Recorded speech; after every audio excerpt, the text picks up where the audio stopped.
A Rita é uma psicóloga formada psicanalista, formada pela UFRJ, cartelizante da Escola Brasileira de Psicanálise, membro fundadora da Oficina do Corpo do Colégio Freudiano, professora e coordenadora do CEPAI. Então, com a palavra. Bom, vamos lá.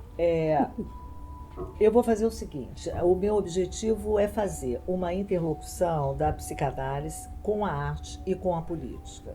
Então, eu não sei aqui quem é psicanalista, quem não é.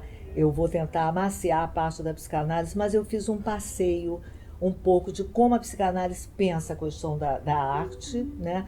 Qual foi o tratamento inicial que o Freud, como ele pensou a arte, e quando Lacan entrou, a virada que o Lacan produziu em cima da questão da arte, tá?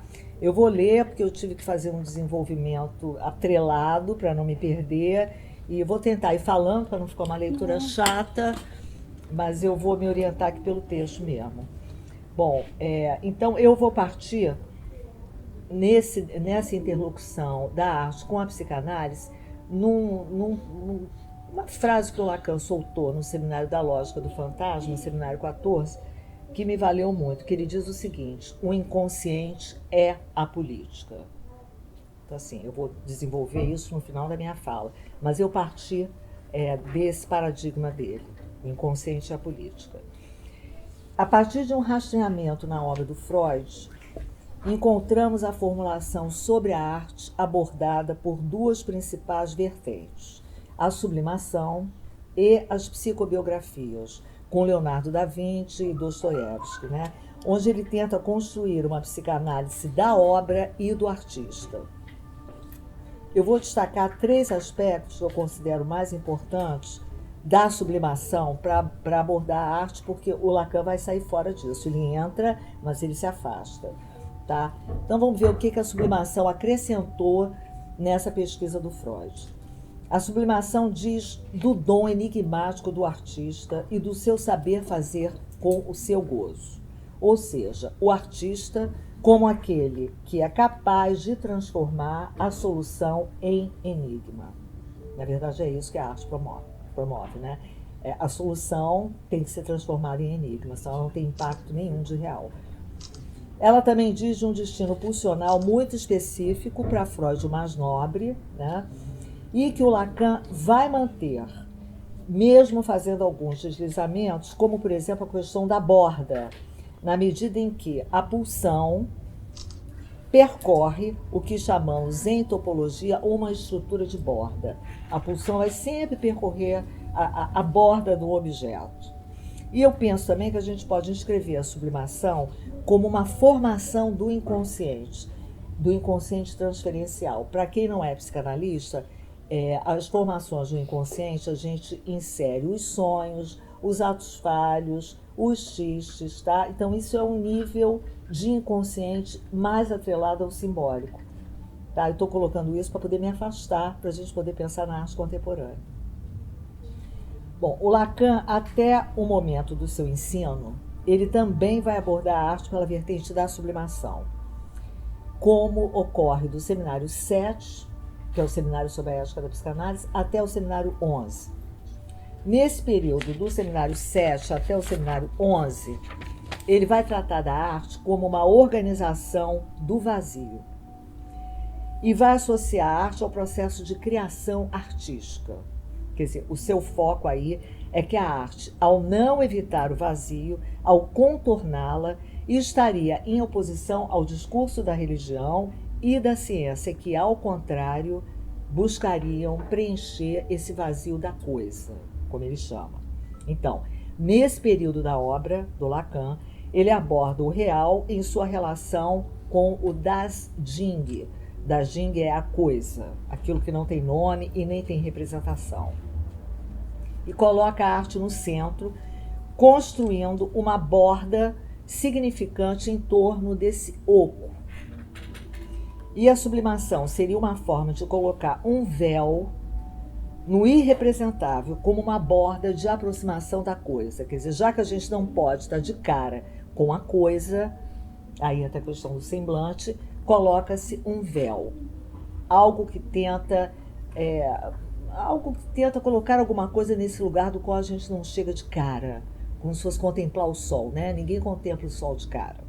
Então, esse é o momento do Lacan. E nesse momento ele diz uma coisa que eu achei bem bonita. Ele diz o seguinte: no início não é nem o verbo, nem o ato, mas uma semente tirada da arte, com o estatuto topológico de buraco, onde a criação se dá a partir do ex nihilo. Ex nihilo é nada. Então a criação vem do nada. Essa é a sua principal tese nesse momento da sua obra. Já no seu seminário 11, o Lacan vai trabalhar a questão da arte não mais pela vertente dessa circunscrição do vazio, mas como aquilo que permite o encontro com o real.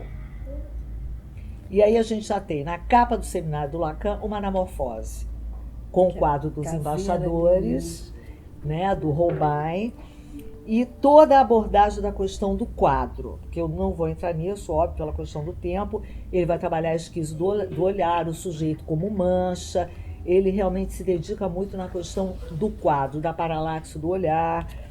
Ou seja, se antes a função da arte estava atrelada à sublimação, através da função de contornar o real, aqui o real não é mais escondido, nem sequer velado pela obra de arte, pois há uma mostração, como a anamorfose, como confirmação do real.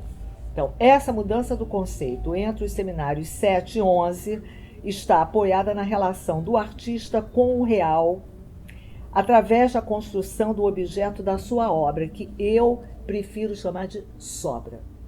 S apóstrofe obra, porque a obra é feita com a sobra do artista. E, ao mesmo tempo, o artista se obra. Então, eu inventei esse pequeno neologismo da obra de arte enquanto uma sobra de arte. Né? Não é um resto, é um resto. Exatamente, para acentuar o caráter de objeto, é isso aí. Tá? O caráter do objeto que está em jogo. Quanto às psicobiografias, o Lacan não gosta nada. Ele vai se referir como sendo de origem pretensiosas, uma grosseria e um abuso. Construir uma psicanálise da obra de arte, colocando a obra ou um autor, através da sua obra, no divã, seria um reducionismo selvagem. E aí ele vai dizer no texto dele sobre o Hamlet: não temos relação com o inconsciente do poeta, mesmo que hajam traços de elementos simbólicos do seu inconsciente em sua obra. Ou seja, a obra é maior do que o artista e a gente não tem como alcançá-la. Portanto, ao longo do ensino do Lacan, ele vai se distanciando dessa abordagem freudiana da arte pelo viés simbólico da sublimação, né, desse inconsciente transferencial, e finalmente, no seu seminário 23, lá no final da sua obra, o seminário sobre o Joyce, ele vai tratar a arte pelo sintoma, uma escrita com TH, que é uma escrita originária do sintoma, é uma escrita arcaica. E ele vai tratar isso pelo inconsciente real. Então não tem mais a ver com esse inconsciente como uma formação do inconsciente, o inconsciente simbólico, mas o inconsciente real.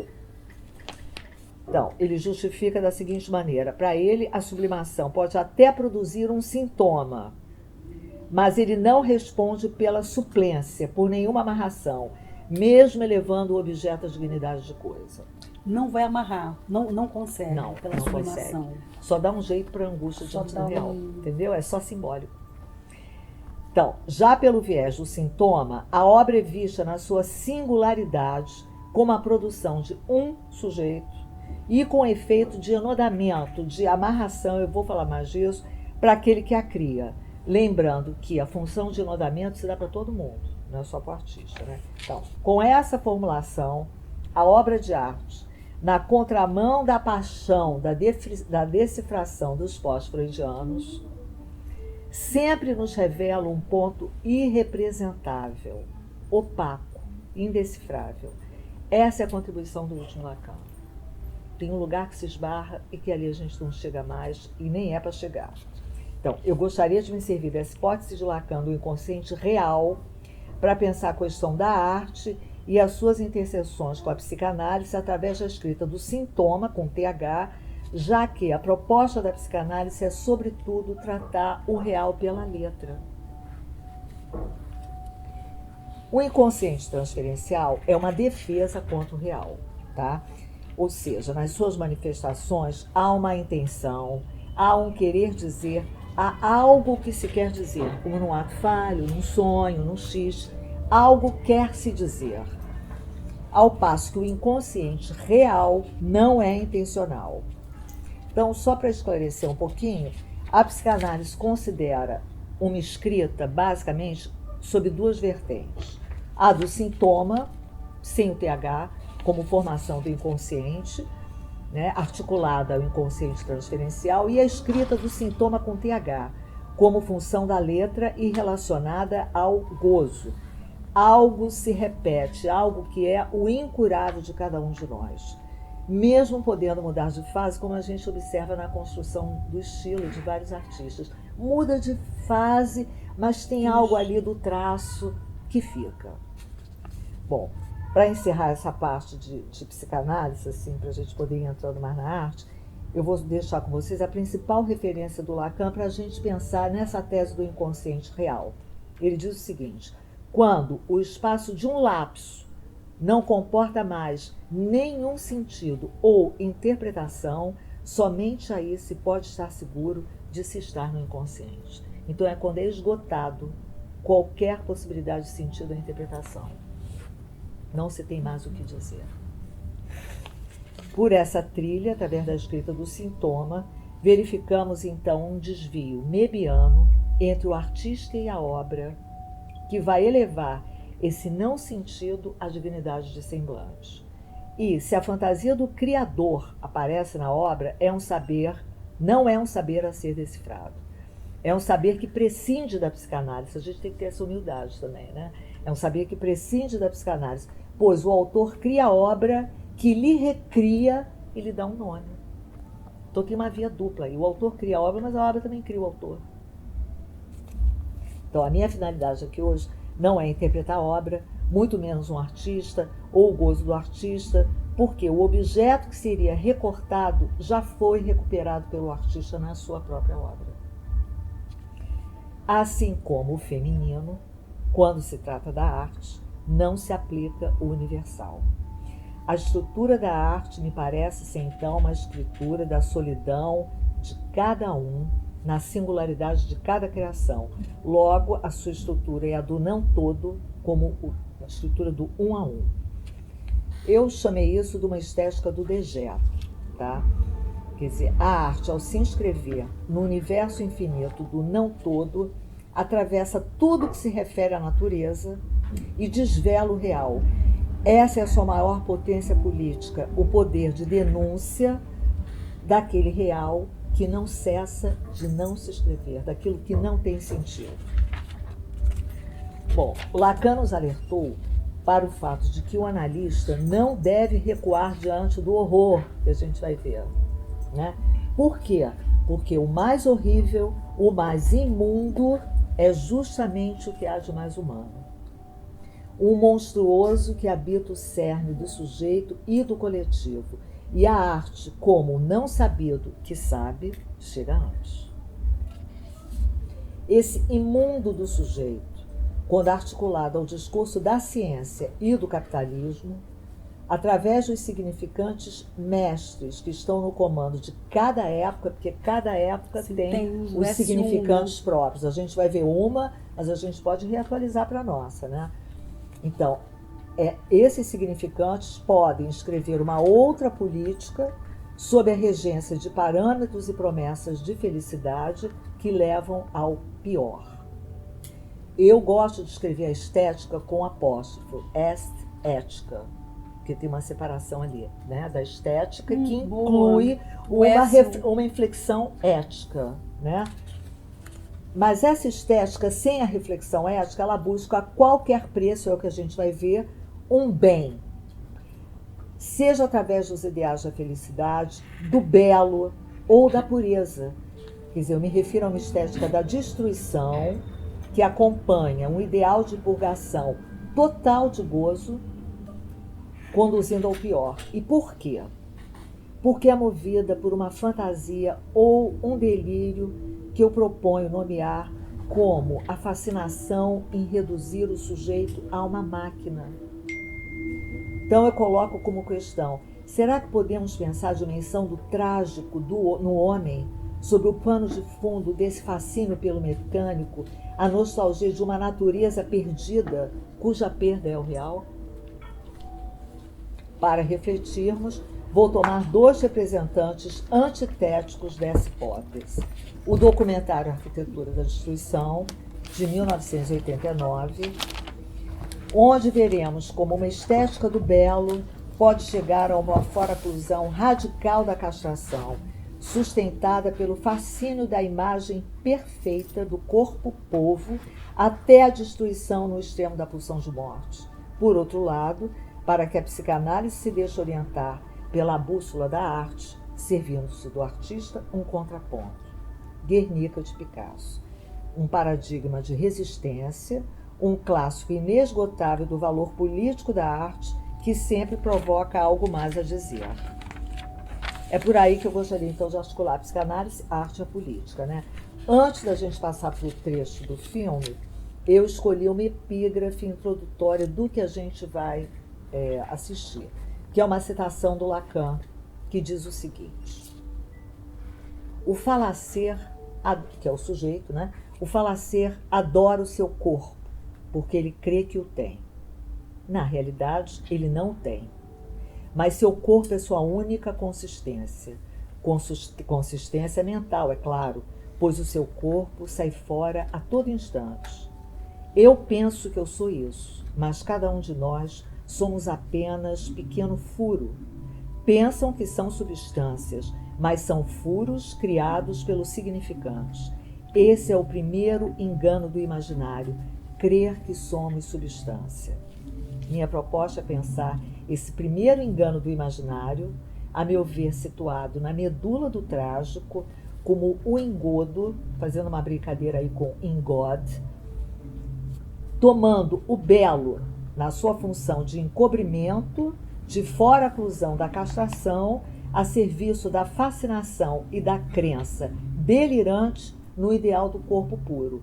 Então a gente vai assistir 20 minutinhos do documentário e depois a gente continua trabalhando ele, tá bom?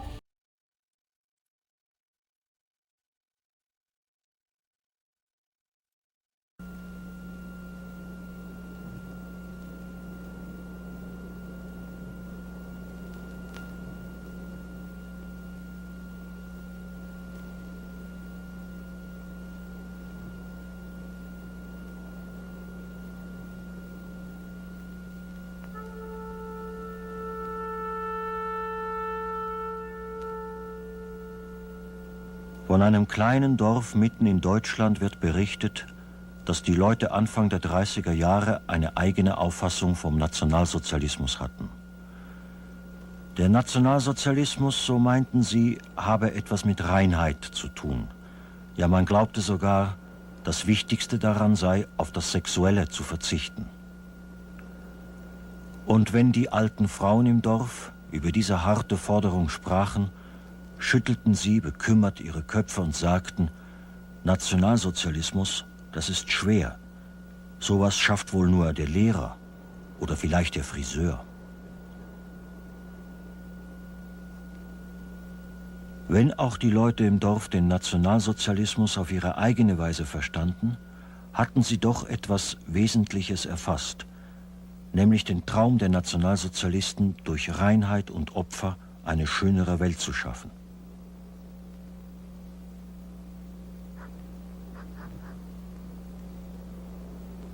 Die Heilsbotschaft war bestimmt für eine Welt, die dem Zusammenbruch nahe ist.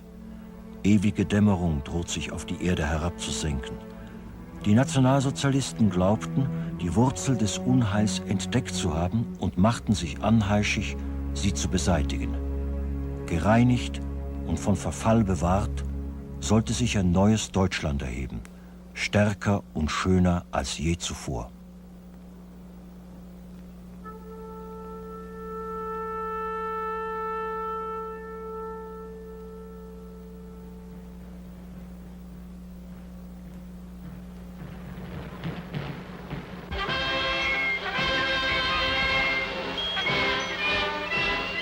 Deutschland feiert den Tag der deutschen Kunst 1939 in München. Die letzte große Kunstmanifestation des Dritten Reiches. In 6 Wochen wird der Zweite Weltkrieg ausbrechen.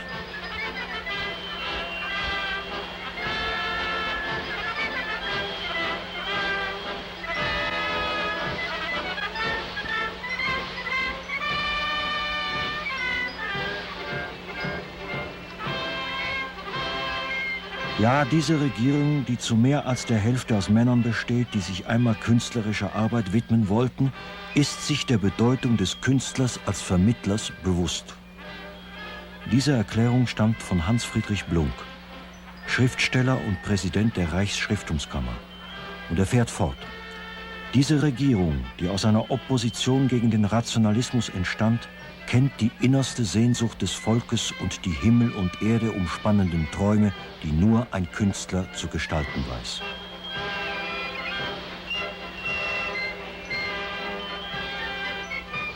Auch wenn dies eine Übertreibung war, war die Behauptung nicht ganz unbegründet.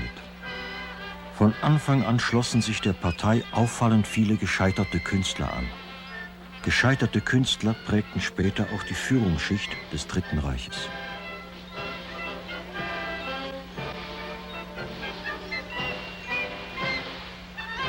Viele von denen, die Hitler um sich scharte, hatten sich ernsthaft auf künstlerischem Gebiet versucht. Zum Beispiel Joseph Goebbels, der einen Roman veröffentlicht und Dramen und Lyrik geschrieben hatte. Oder Alfred Rosenberg, der Parteiideologe, der sich mit Malerei beschäftigt hatte und auch literarische Ambitionen hegte. Baldur von Schirach, den Führer der Hitlerjugend, hielten viele für einen der bedeutendsten Dichter des Dritten Reiches.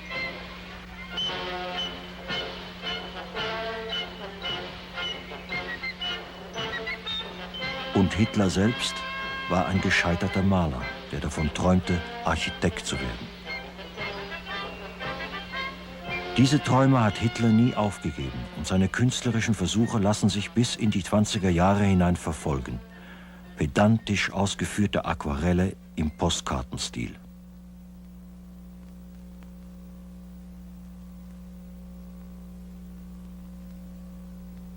Ach, wie gerne würde ich hier bleiben und als Künstler arbeiten, erklärte Hitler kurz vor Kriegsausbruch in seinem Landhaus. Er sagt, dass er Künstler und nicht Politiker sei und sich sofort nach Kriegsende zurückziehen werde, um sich ganz der Kunst zu widmen.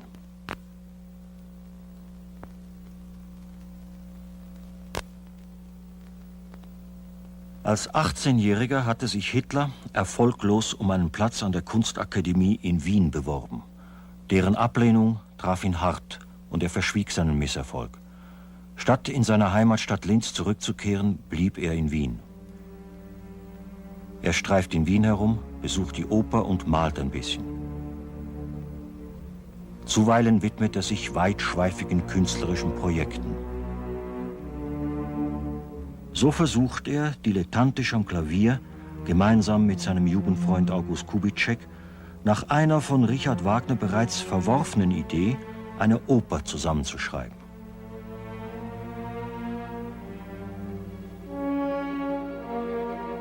Drei Jahre zuvor hatte Hitler zusammen mit Kubitschek ein entscheidendes Opernerlebnis gehabt. Im Linzer Landestheater sah er Wagners Oper Rienzi.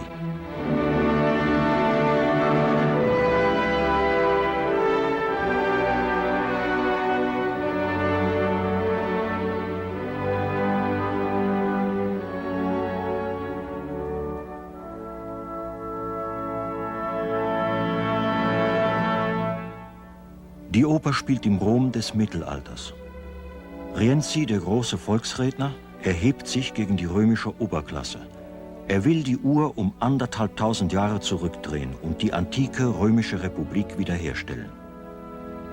Nach antikem Vorbild lässt er sich zum Volkstribun ausrufen. Aber Rienzi wird Opfer einer Verschwörung.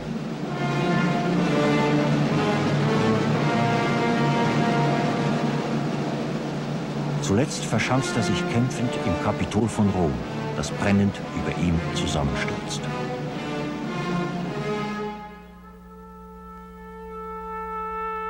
Hitler ist von Rienzi zutiefst erschüttert. Überwältigt entwickelt der Kubitschek seine Pläne für die eigene Zukunft und die seines Volkes. Später hat er gesagt, in jener Stunde begann es. Mit diesem Opernerlebnis verstärken sich im Denken Hitlers 3 Fixpunkte, die ihn von nun an nicht mehr loslassen werden. Die Fixierung auf die Heimatstadt Linz, die auf die Antike und die auf Wagner. Wer den Nationalsozialismus verstehen will, muss Wagner kennen, hat Hitler erklärt. Und Wagner nimmt tatsächlich in Hitlers Vorstellungswelt eine Sonderstellung ein. Wagners politische Schriften gehörten früh zu Hitlers Lieblingslektüre und schon in Linz hatte er von eigenen Opernprojekten fantasiert, deren Wucht Wagner in den Schatten gestellt hätte.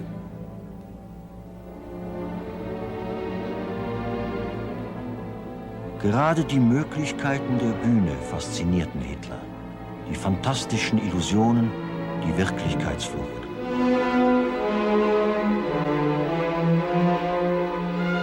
In Wagner glaubte Hitler sein Ideal zu sehen, schaffender Künstler und Politiker in einer Person. Aus Requisiten des Wagnerschen Denkens, seinem Antisemitismus und Kult des nordischen Erbes, seinem Mythos vom reinen Blut wuchs Hitlers Weltbild hervor. Bei Wagner findet er die Vorstellung von der Kunst als Fundament einer neuen Zivilisation. Den Künstlerfürsten, der aufgestiegen aus dem Volk, Leben und Kunst vereinen soll, um den neuen Staat den Weg zu bereiten.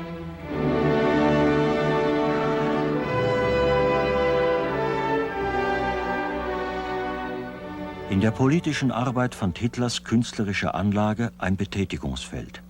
Bei der Gestaltung der NS-Insignien kümmert er sich um alles, von den Uniformen bis zu den Fahnen und Standarten. Mit eigenen Skizzen und Instruktionen verleiht er der Bewegung ihre Gestalt. Hitlers Entwurf zur Parteistandarte von 1923. In der Werkstatt des Goldschmieds Gar entsteht nach Hitlers Anweisung die erste Standarte der NSDAP.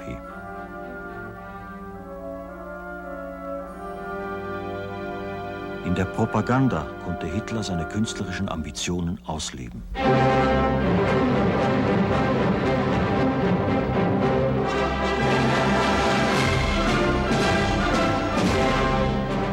Die nationalsozialistische Massenkundgebung war ein Quasi-Kunstwerk von gigantischem Ausmaß.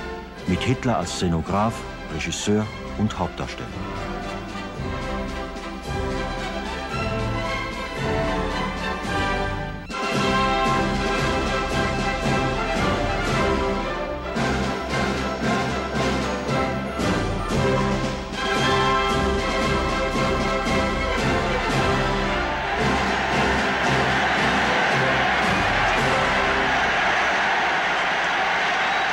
Hier konnte sich ein weiteres wichtiges Element der NS-Ideologie entfalten: der Mythos vom deutschen Volkskörper. Dieser Mythos, das Bild der Masse, des Volks als Körper mit einem einzigen Blutkreislauf, wurde zu einem Hauptelement der nationalsozialistischen Vision einer Veredelung der Rasse. Der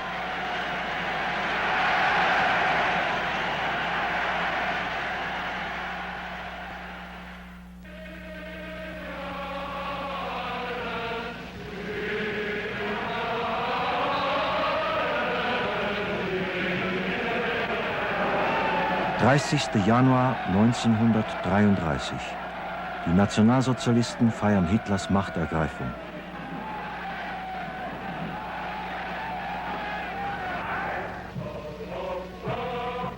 Eine fieberhafte Aktivität beginnt, um die gesamte Gesellschaft unter Kontrolle zu bringen. Nationalsozialistische Aktivisten dringen in alle Bereiche ein.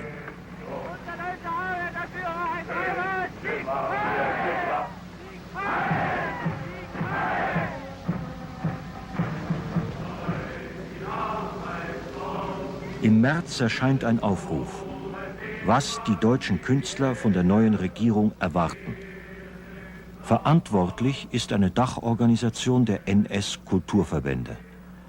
In ihrem Programm fordern die Verfasser, dass der bolschewistischen Unkunst und Unkultur Vernichtung geschworen wird und erbieten sich gleichzeitig, sich als die erprobten Soldaten dieses Kulturkampfes in die vorderste Reihe zu stellen. Sie fordern außerdem, dass alle verfemten Werke vor ihrer Verbrennung als abschreckende Beispiele öffentlich gezeigt werden. Im Jahre 1933 ergießt sich eine Welle von Ausstellungen mit sogenannter Verfallskunst über Deutschland. Mannheim, Nürnberg, Dessau, Stuttgart, Dresden.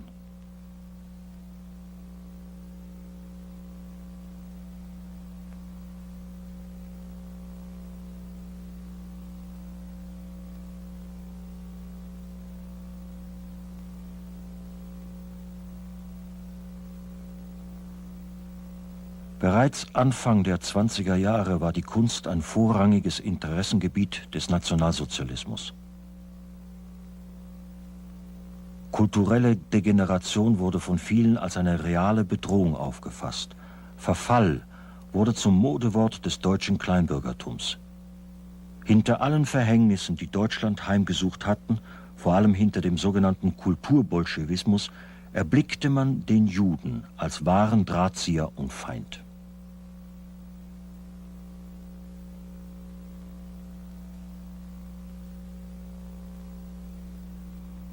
Die avantgardistische Kunst mit ihren verzerrten Perspektiven wurde für die Nationalsozialisten zum Vorboten des drohenden Untergangs. Das Chaos, das sie hier zu sehen vermeinten, war für sie ein sichtbarer Beweis für die Entartung von Seele und Verstand.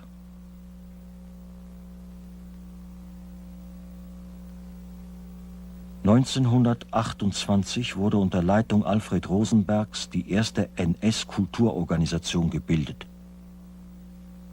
Nationalsozialistische Gesellschaft für deutsche Kultur. Unter den 6 Gründern befindet sich der SS-Führer Heinrich Himmler. Später wurde die Organisation in Kampfbund für deutsche Kultur umbenannt. Der Kampf gegen die moderne Kunst nahm bald den Charakter von Hygienemaßnahmen an. Die Werke der Modernen trügen, so behauptete man, Züge von Geisteskrankheit. Ihre Erzeuger gehörten ins Irrenhaus. Eins der tonangebenden Mitglieder des Kampfbundes für deutsche Kultur, der Kunsttheoretiker Paul Schulze-Naumburg, beginnt im Januar 1931 eine landesweite Vortragsreise. In der deutschen Kunst tobt ein Kampf auf Tod und Leben, nicht anders als auf dem Felde der Politik, und muss mit demselben Ernst und derselben Entschlossenheit durchgekämpft werden, erklärt er. Mit Hilfe des Lichtbildervortrags »Der Kampf um die Kunst« führt er seine kunsthygienische Vision vor. Aus der Geschichte der Medizin wählt er Fälle durch Krankheit deformierte Menschen aus, vergleicht sie mit Beispielen der modernen Kunst und glaubt damit einen Zusammenhang zwischen dem Verfall des Menschen und der Entartung der Kunst nachweisen zu können.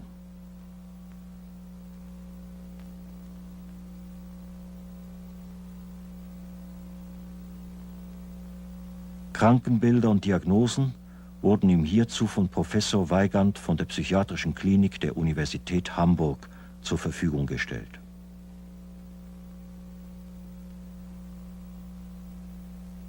Nach Schulze-Naumburg war die Kunst nicht nur ein Spiegel für die Gesundheit der Rasse, wobei er Antike und Renaissance als Vorbilder nannte, sondern die Kunst habe auch, wie bei den Marmorskulpturen der Griechen, die Aufgabe, der Sehnsucht eines Volkes nach rassischer Vollendung gestalterischen Ausdruck zu verleihen.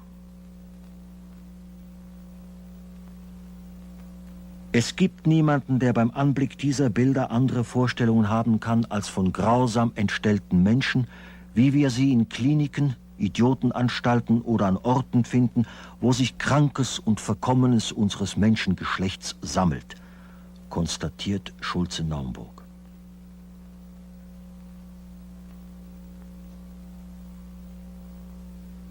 Es bedarf wohl für jeden innerlich sauberen Menschen keiner Überredung, dass sich hier ein Geist hervorgewagt hat, der aus einem neuen Deutschland für immer verschwinden muss.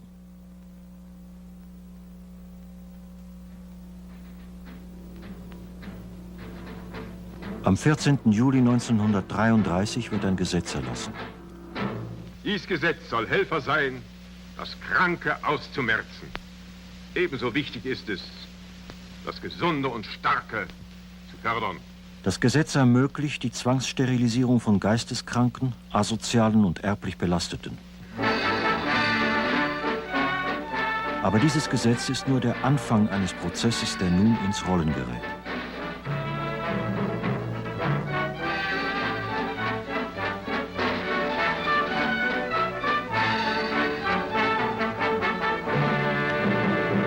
Im März 1935 eröffnet man in Berlin die Ausstellung Das Wunder des Lebens. Hier avanciert der Arzt zum Bahnbrecher der nationalsozialistischen Rassenpolitik.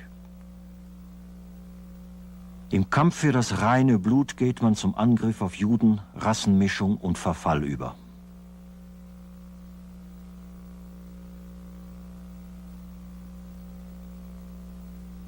Schulze-Naumburgs Beispiele tauchen hier erneut in einer Sonderabteilung auf.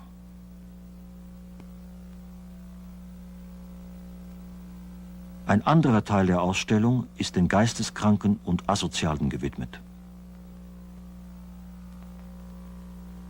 Eine Schreckensvision wird heraufbeschworen, in der Idioten und Schwachsinnige der gesunden Bevölkerung über den Kopf wachsen. In weiteren Abteilungen behandelt man Rassenpflege und Rassenveredelung.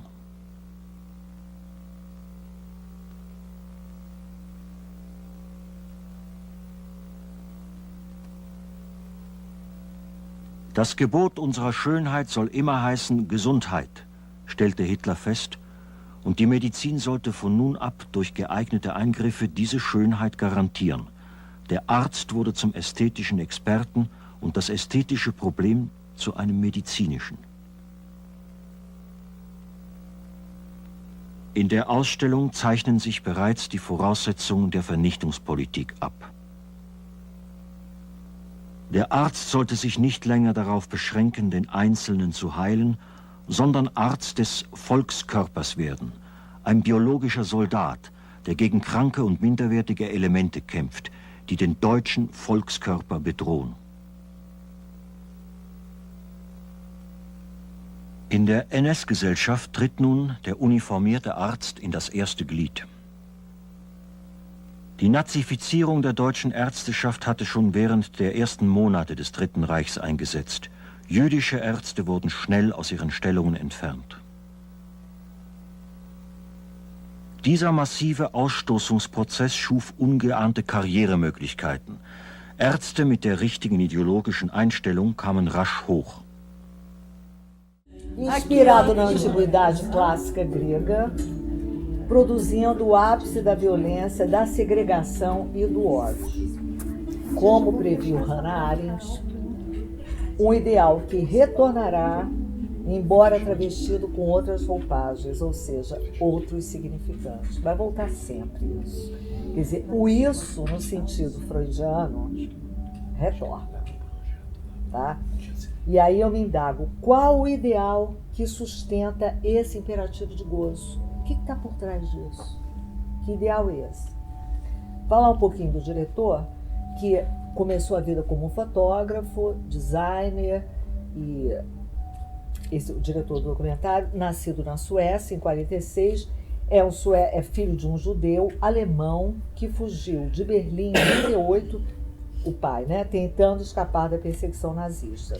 Para fazer esse filme, que é considerado uma obra-prima mundial, Peter Cohen estudou o nazismo durante 7 anos e parte da seguinte premissa: o delírio nazista era criar, através de uma purificação étnica, um mundo perfeito, purgado de gozo. E para isso ele articula 2 discursos, o da ciência e o da arte. Ou seja, e por isso que eu quis fazer esse filme, o nazismo se estrutura fundamentalmente numa estética do belo, amparada pelo discurso da ciência, que é o que você comentou, né? A percepção que havia na época era que o mundo estava à beira de um abismo e eles deveriam erradicar qualquer ameaça de destruição. E assim, purificada e preservada da decadência, uma nova Alemanha surgiria mais forte e muito mais bonita. O Hitler foi um pintor frustrado que teve o desejo de ser arquiteto recusado pela Academia de Artes Visuais de Viena, e após a ópera de Wagner, o Rienzi, que chegou a mostrar no pedacinho que a gente viu, com o personagem Rienzi, o delírio se estabelece. A ideia era a criação de um mundo ideal, artístico e organizado, seguindo um padrão estético absolutamente higiênico. Os uniformes, os desfiles cinematográficos, tudo era atravessado pela arte e pela ordem, com a propaganda glorificando o que Hitler considerava arte. E o que era arte para ele? A arte era apenas as similares à arte clássica, com seus corpos perfeitos. A arte expressionista era a arte corruptora e estava ligada à degeneração do povo alemão, e quase todas eram oriundas da cultura judaica. Para erradicar esse mal, o projeto de limpeza e segregação se inicia. A Semana da Arte Degenerada exclui todos os que estariam fora do conjunto que comporia a raça ariana sã e limpa. Era o mito do corpo do povo, o mito do que realizaria o sonho da relação sexual, com a eliminação radical da alteridade. Esse é o horror, o impulso para o idêntico e a violência que dele deriva. E toda essa engenharia social era sustentada pelo zênite do discurso da ciência. Unindo a boa arte ao discurso da ciência, o delírio da eugenia seria consumado, onde era impossível a convivência com a arte moderna, com os doentes mentais, com os feios, os disformes, porque isso para a Alemanha seria a decadência do ideal do homem. É importante ressaltar que antes mesmo do ideal nazista, do Hitler, já havia na Europa um clima de antissemitismo nos séculos XIX e XX, como mostram os campos de concentração na União Soviética, os gulags, assim como, sem ter a ver com os judeus, no governo do Pol Pot, no Camboja, nos anos 70, também havia campos de concentração com o mesmo ideal de eugenia. Então, Alemanha, Soviética, Camboja e todos os Bacurau, seja pelo ideal do homem, pelo impulso ao idêntico e ou pela ferocidade do capitalismo, em todas essas circunstâncias vemos homens reduzidos a objetos a serem exterminados sob o comando do discurso da ciência atrelado ao do capitalismo. Lacan, na proposição de 9 de outubro de 1967, sobre o psicanalista da escola, não por acaso chama atenção para 3 pontos que deveriam preocupar os analistas. Uma escola de formação hierarquizada, o complexo de Édipo e os campos de concentração. Ou seja, a preocupação do Lacan com a escola teria que ser uma escola que incluísse o não todo, que não fosse hierarquizada e que mantivesse a sua singularidade diante da causa freudiana. E por que o foco no campo de concentração? Me parece que porque neles, além da ruptura com os laços, os sujeitos estão nus, sem nenhum véu de semblante e sem qualquer subjetividade. Trouxas de carne, como me lembrou muito os trabalhos do Arthur Barrio, as trouxas ensanguentadas de carne.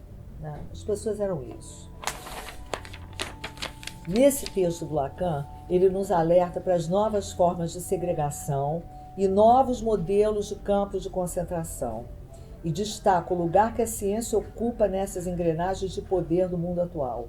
Ou seja, a ciência, sem uma reflexão ética, facilitaria a violência da segregação e o apagamento da dimensão humana. A gente vê como que houve um crescimento, um ápice vigoroso do discurso da ciência com os médicos, agora a serviço da eugenia. Citando o filósofo coreano Byung-Chul Han, na expulsão do outro, ele diz o seguinte, que a expulsão do outro é o que promove o horror do idêntico. Esse mal é histórico e não está só em Hitler. E isso é importante frisar, porque ele se reatualiza. Tudo isso aí que a gente viu, os horrores, eles adquirem outras vestes. Eles se reatualizam e retornam. É um mal banal, né? Hoje, a aliança da ciência com o capitalismo desenha outras bordas da pulsão de morte, onde o discurso do capitalismo ordena o gozo, mas não indica a norma, e os sujeitos perdidos nas infinitas formas de gozar perseguem o quê? O normal, o normativo.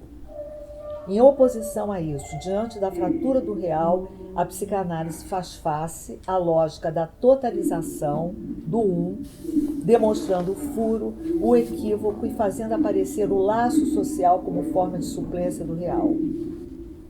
Quanto às bases do fascismo, alguns historiadores dizem que o Hitler não tinha propriamente um projeto político, e sim, como a gente viu, um projeto de gozo. E a ciência seria o seu instrumento, ao lado da arte, subdita a função do belo e da eugenia. Eu encontrei também outro cineasta, o Seiberberg, que é um pintor alemão, tem um filme chamado Hitler, um filme da Alemanha, de 1978.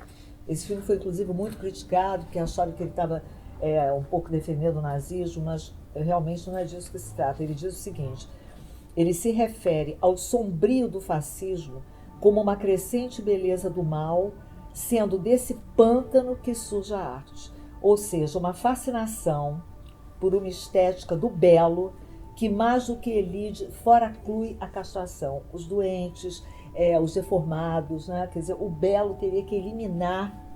Esse foi o objetivo da Semana de Arte Degenerada, né? Fazer uma limpeza, era uma lava-jato ali total, né? Tinha que limpar a arte corrupta, quase todas de judeus. Eu vi ali, tinha um monte de Picasso, tinha Kandinsky, vocês viram? Então, aquilo era arte monumentos gregos, monumentos também negros, exato.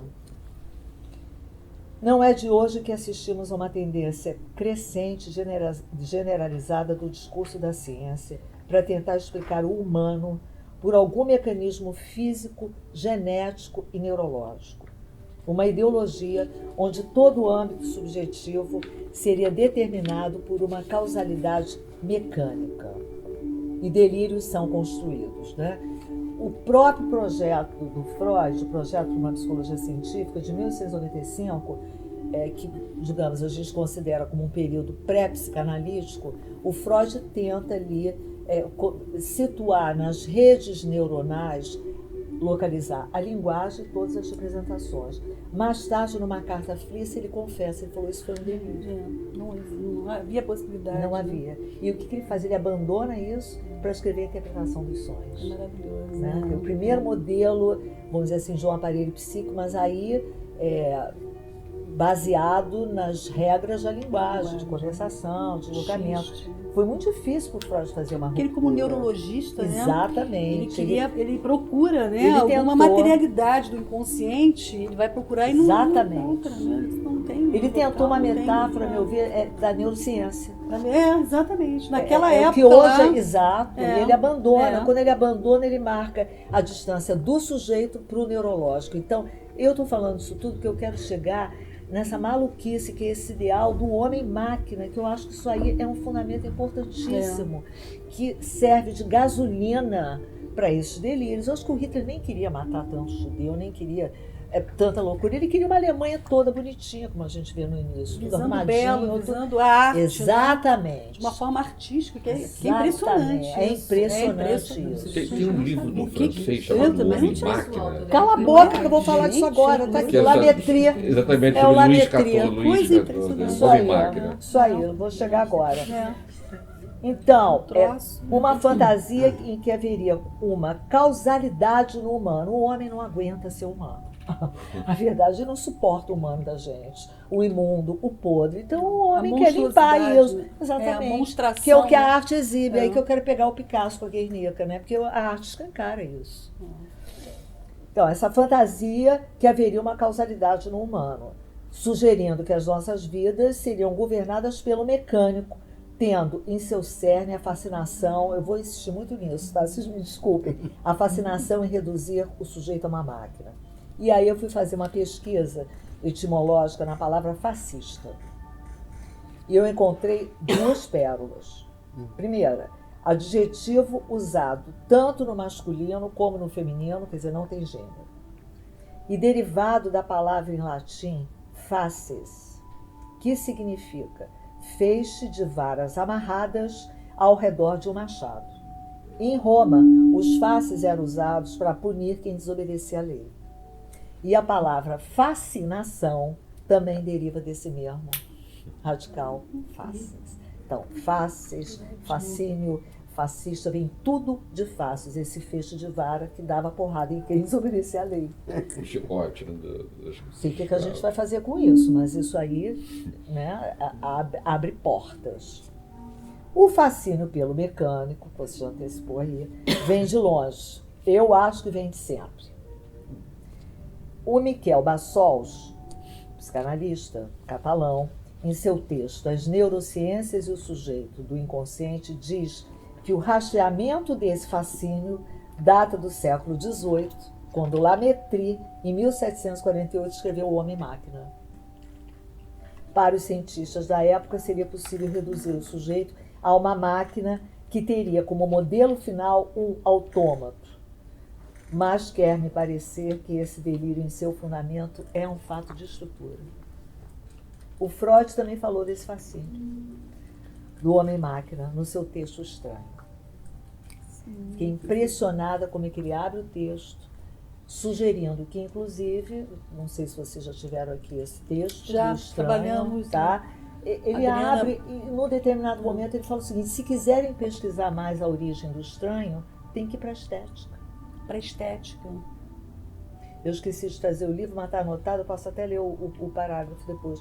Eu fiquei impressionada. Então, a estética realmente é um motor, é um caminho, uma vertente onde a gente encontra achados, viu? Ele pegou, vocês já trabalharam aqui, porque eu fiz um rapidinho resumo a partir dos contos do Não sei se as Hoffmann. pessoas... foi a Adriana Bastos que trouxe aqui, ela trabalhou na tese de doutorado dela, foi muito boa a palestra, mas não sei se as pessoas assistiram. Só para juntar com o bom que a gente está vendo, ele observa na figura frequente do autômato, ao mesmo tempo, uma espécie de fascínio por uma máquina, que de uma boneca, aparência né? tão humana que poderia ser confundido com uma pessoa, e ao mesmo tempo que geraria isso que ele chama do Unheimlich, do estranho, que também é sinistro. E nunca encontraram uma tradução legal para o Unheimlich. Agora é o infamiliar, que foi traduzido do alemão, né? Porque eu não gosto muito, pois não. Prefiro a inquietante estranheza, que vem do boa francês. essa, né? Exatamente. Acho melhor do que infamiliar. Então já está lá. E aí eu me pergunto, por que essa figura do autômato nos fascina? E aí vou me permitir fazer um trocadilho lacaniano, nos faz sina. Isso é uma sina. É um fascínio que faz sina. Que te captura, né? Eu estava vendo no Rock in Rio o show do Muse, uma banda que eu adoro. Quando eu comecei a ver um monte de robôs, de autômatos, eu tinha escrito aqui, eu falei, não, eu tô perseguida por ele. Uma coisa completamente tecnológica, uma banda que em Paris eles pegaram um pedaço da ópera do Sansão e da Lila, maravilhoso. Só agora vi um monte de robô, de autômatos. Eu falei, isso retorna. Da onde vem isso? Vem antes do Lametrie. E aí eu vou chutar aqui o que eu acho, tá? Bom, então eu me interrogo se essa fascinação não estaria atrelada à fascinação pela imagem especular do estado do espírito do Lacan. Meus delírios, tá? Também tenho direito. Lá na Constituição do Sujeito, né? Nos olha primórdios, só. né? Pois produzida pela relação que temos com o do nosso corpo, que eu falei na epígrafe antes da gente passar, tá? Será que a gente pode pode situar o trágico nesse engodo? Que aí o Lacan, no Seminário da Ética, fala o seguinte: o belo não é da Jing, o bem supremo. Portanto, não é o que cessaria nosso desejo, mas sim aquilo que pode enganar quanto a isso, na medida em que descarta o objeto. Se no belo não há mais o que se buscar, é por ele sobrepor uma imagem à ânsia que há entre o que somos e o que deveríamos ser. O que a gente deveria ser? Essa máquina? Esse ideal? Esse ideal estético aí. Não é? Porque o estado do espelho, não vou entrar aqui, mas ao mesmo tempo que ele unifica uma imagem, ele também bota um furo, né? É a imagem, é o e o furo. Então, me pareceu que tem uma fascinação aí com esse esse corpo, essa paixão por esse corpo que retorna. Eu escolhi o Reich por quê? Porque aí a gente constata a céu aberto o extremo dessa fascinação e as consequências de até onde essa fascinação pôde ir. Né? O corpo povo do Hitler, apoiado no discurso da ciência, que produz como salvaguarda do delírio do o discurso do ódio e da segregação. Mas eu acho que o ódio e a segregação vem aí para defender esse corpo do Então eu separo o que macula o Eu vou segregar judeu, negro, cigano, doente, doido, homossexual. Eu vou segregar porque eu quero o corpo limpo, purificado, o corpo máquina. Então me parece que tanto o ódio como a segregação estão a serviço desse ideal. De um poder e da alegoria, ele toma essa alegoria para tomar o poder, na realidade o que ele quer é tomar o poder total. Sobre o corpo do outro, eu vou falar exatamente. Toda a sociedade. De novo eu vou lá para o Byung-Chul Han, que diz o seguinte: o traumático é sempre, eu indico totalmente uma discussão do outro, ele tem uma obra maravilhosa, é A Sociedade do Cansaço, da Transparência, eu realmente aprecio muito. Como é que é o nome? Byung-Chul Han, é um filósofo coreano incrível. E ele diz o seguinte: o traumático é sempre o sexual. Freud? Não, isso é Freud, né? É o Byung-Chul Han. Ah, é? Mas o violento é o idêntico. Isso eu achei impressionante. Maravilhoso. Isso é maravilhoso. Como é que é? O idêntico que é... O traumático é o sexual. Ok, Freud. No Freud. Mas o violento é o idêntico. É ter que comer, como é que é o negócio do cachorro? A linguiça. É a linguiça. É ter que Vamos comer contar linguiça. essa história. É um cachorro Eu só gosto de você se você gozar igual a mim. Senão tem você que tá comer fora. a linguiça e pronto. Isso é o violento. Se tiver as mesmas ideias que eu tenho. O cachorro tem que ser igual o cachorro que eu tenho lá em casa. Interessante isso. Muito. Então, bom. é nessa seara tão reatualizada hoje que me parece residir um dos fundamentos mais intransponíveis do ódio e da segregação, que é a palavra da hora, né? Que são as pautas da hora. E eu achei importante a gente abrir um breve parênteses sobre a questão do ódio e da segregação, porque é do que se trata o filme, né?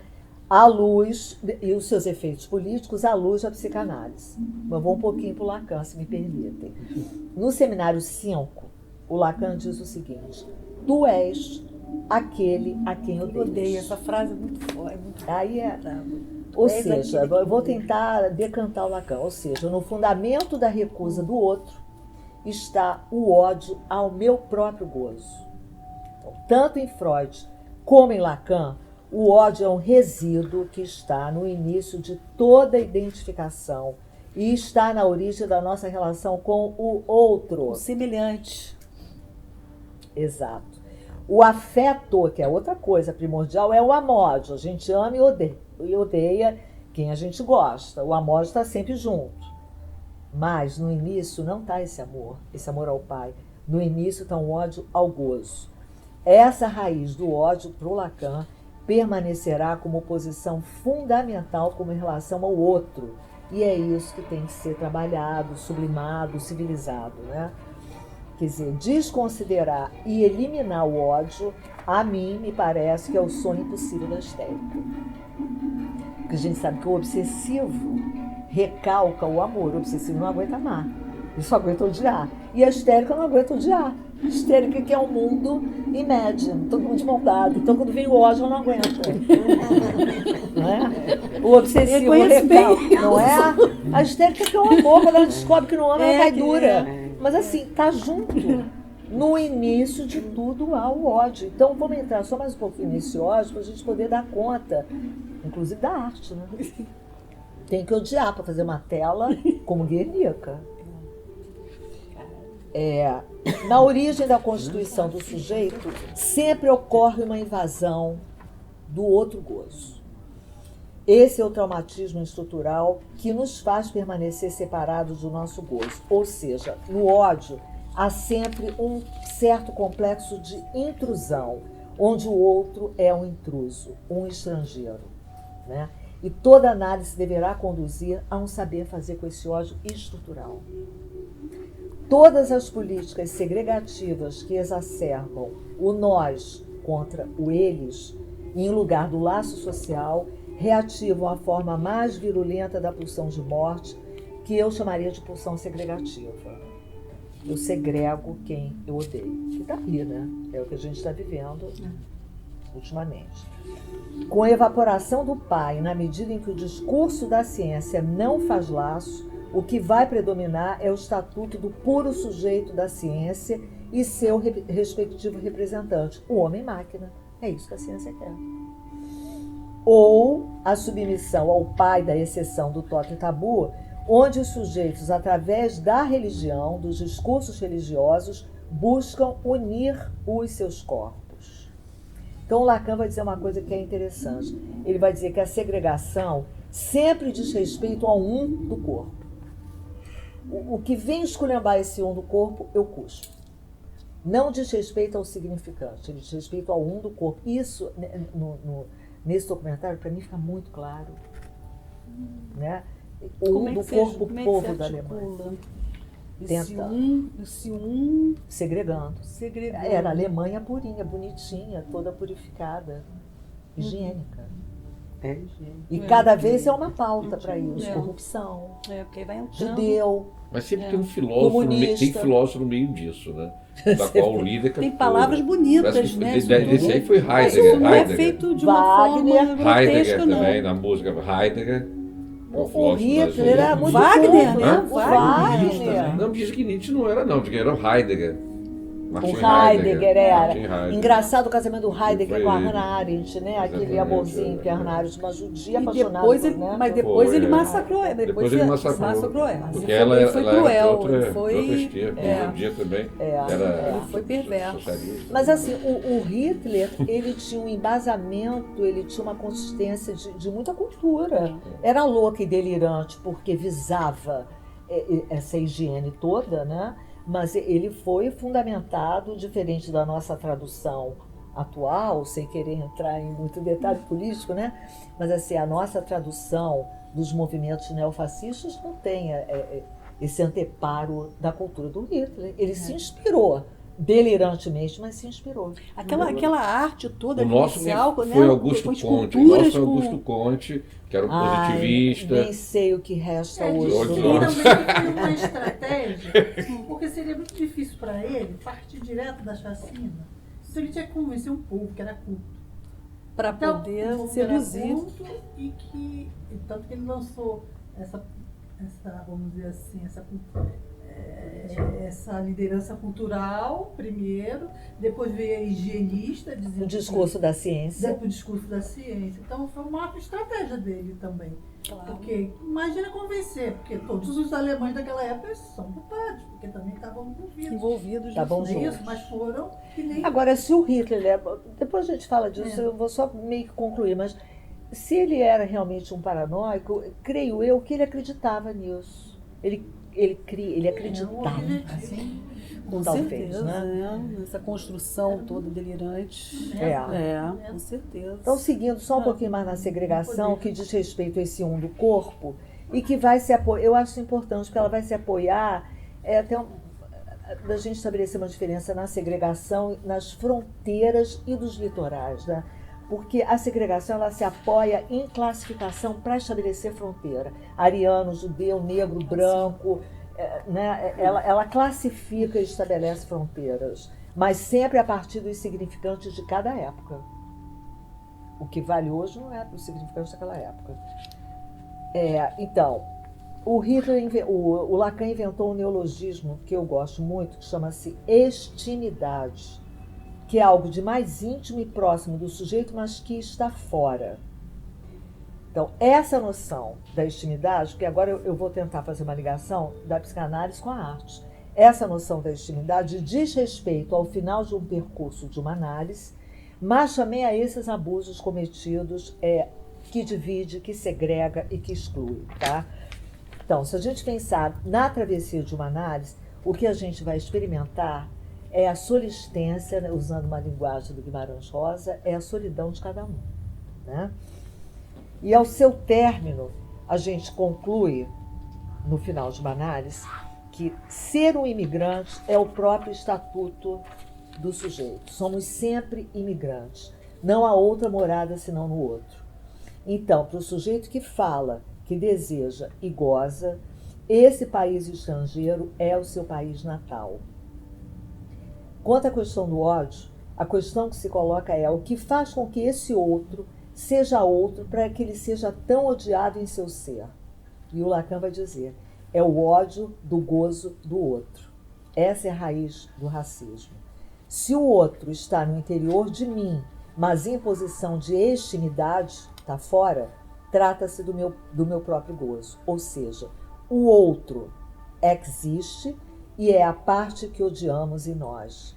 E assim, só se pode querer o bem ao outro com a condição de que ele se torne o mesmo de nós.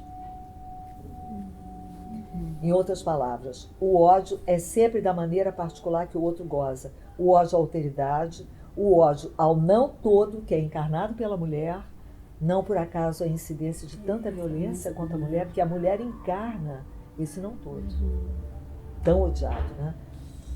E aí, seguindo pela via oposta, nos encontramos com a arte. A arte, o que a gente chama hoje de arte, né? Que denuncia essa estética do império do exibindo um real sem apaziguamento que não segue nenhuma estética da harmonia. O Lacan dizia que temos que oferecer uma psicanálise sempre à altura do nosso tempo. O Picasso também diz. O Picasso diz o seguinte, não há na arte nem passado nem futuro. A arte que não estiver no presente jamais será arte. Então, que entrelaços podemos fazer entre a arte e a psicanálise? É fato que ambas, com a especificidade das suas escritas, servem para aplacar, circunscrever e minimizar o horror do real. Lacan mostrou que a arte, que com sua arte o artista pode fazer um nome próprio e até mesmo um sintoma, inscrevendo no real algo do simbólico.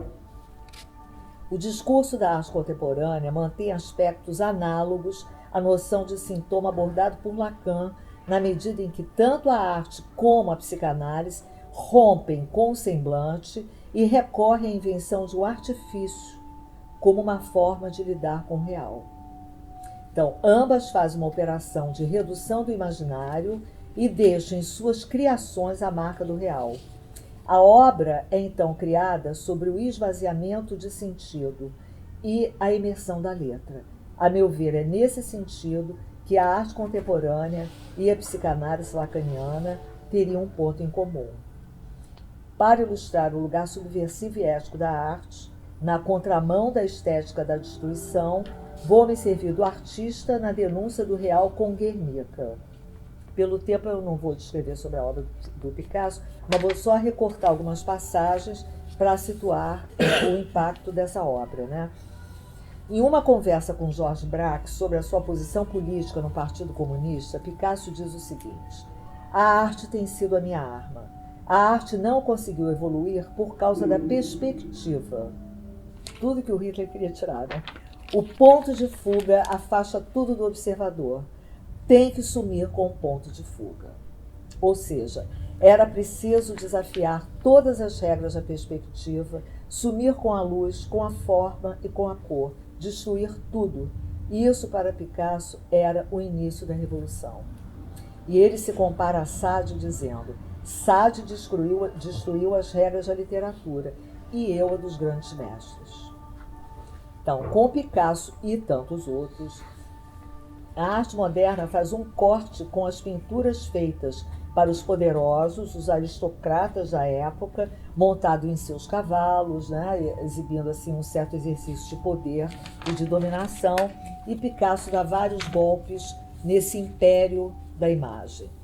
Por exemplo, ele subverte um Velázquez, né, eu vi esse quadro, com o monarca montado num cavalo, e em resposta, para conversar com esse Velázquez, ele pinta o menino nu, andando a pé, puxando um cavalinho numa paisagem completamente minimalista. Ele desconstrói também os ideais da beleza clássica, da moral, com as Senhoritas de Avignon, de 1907, que, aliás, é considerado o nascimento do cubismo, né? E ele também recusa veementemente o critério bidimensional da semelhança.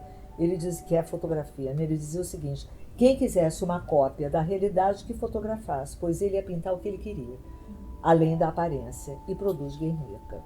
Eu não sei se vocês conhecem um pouquinho a história de Guernica. Rapidamente falando, o massacre de Guernica, em abril de 1937, foi um ataque aéreo durante a Guerra Civil Espanhola, no País Basco, Exterminam com a cidade, né? apoiado pelas forças alemãs e italianas de Mussolini, e o objetivo era varrer todo o governo republicano e democrático da Espanha. Com o Museu do Prado bombardeado e os seus mestres atacados, sobretudo Goya, que foi uma grande referência do Picasso, ele aceita o cargo de diretor do Prado, evacua todas as obras do museu, as leva para Valência e se manda para Paris. Dias depois ele começa os rabiscos de Guernica. No início, os primeiros croquis assim, eram imagens mais delicadas, mais esperançosas, né? Mas elas vão se diluindo e tomando o contorno de uma das obras mais trágicas. A meu ver, Picasso fazia o pesadelo moderno, o impossível, o sem saída. E como toda obra de arte, a função de Guernica foi despertar. Ela irrompe e exibe o indizível do real, o trágico do nosso tempo. Uma obra com a dignidade de se opor à consistência da época. E uma Guernica devastada com milhares de mortos, com Picasso se torna cubista. Linda, maravilhosa e cubista. Uma obra com a potência de trazer para a ordem do dia um real dessimbolizado para além da imagem. O objeto da arte contemporânea, então, enquanto real, rompe a relação com o sentido. E essa proposição, a meu ver, coloca o artista no lugar de sujeito dividido, fora da posição de mestre da criação. É apenas desse lugar que os artistas podem produzir um objeto novo, inventando com as suas obras um saber fazer ali onde falha qualquer possibilidade de representação ou simbolização. E o Picasso se referia ao seu processo criativo como um processo que ele mesmo chamava de esvaziamento de sentido.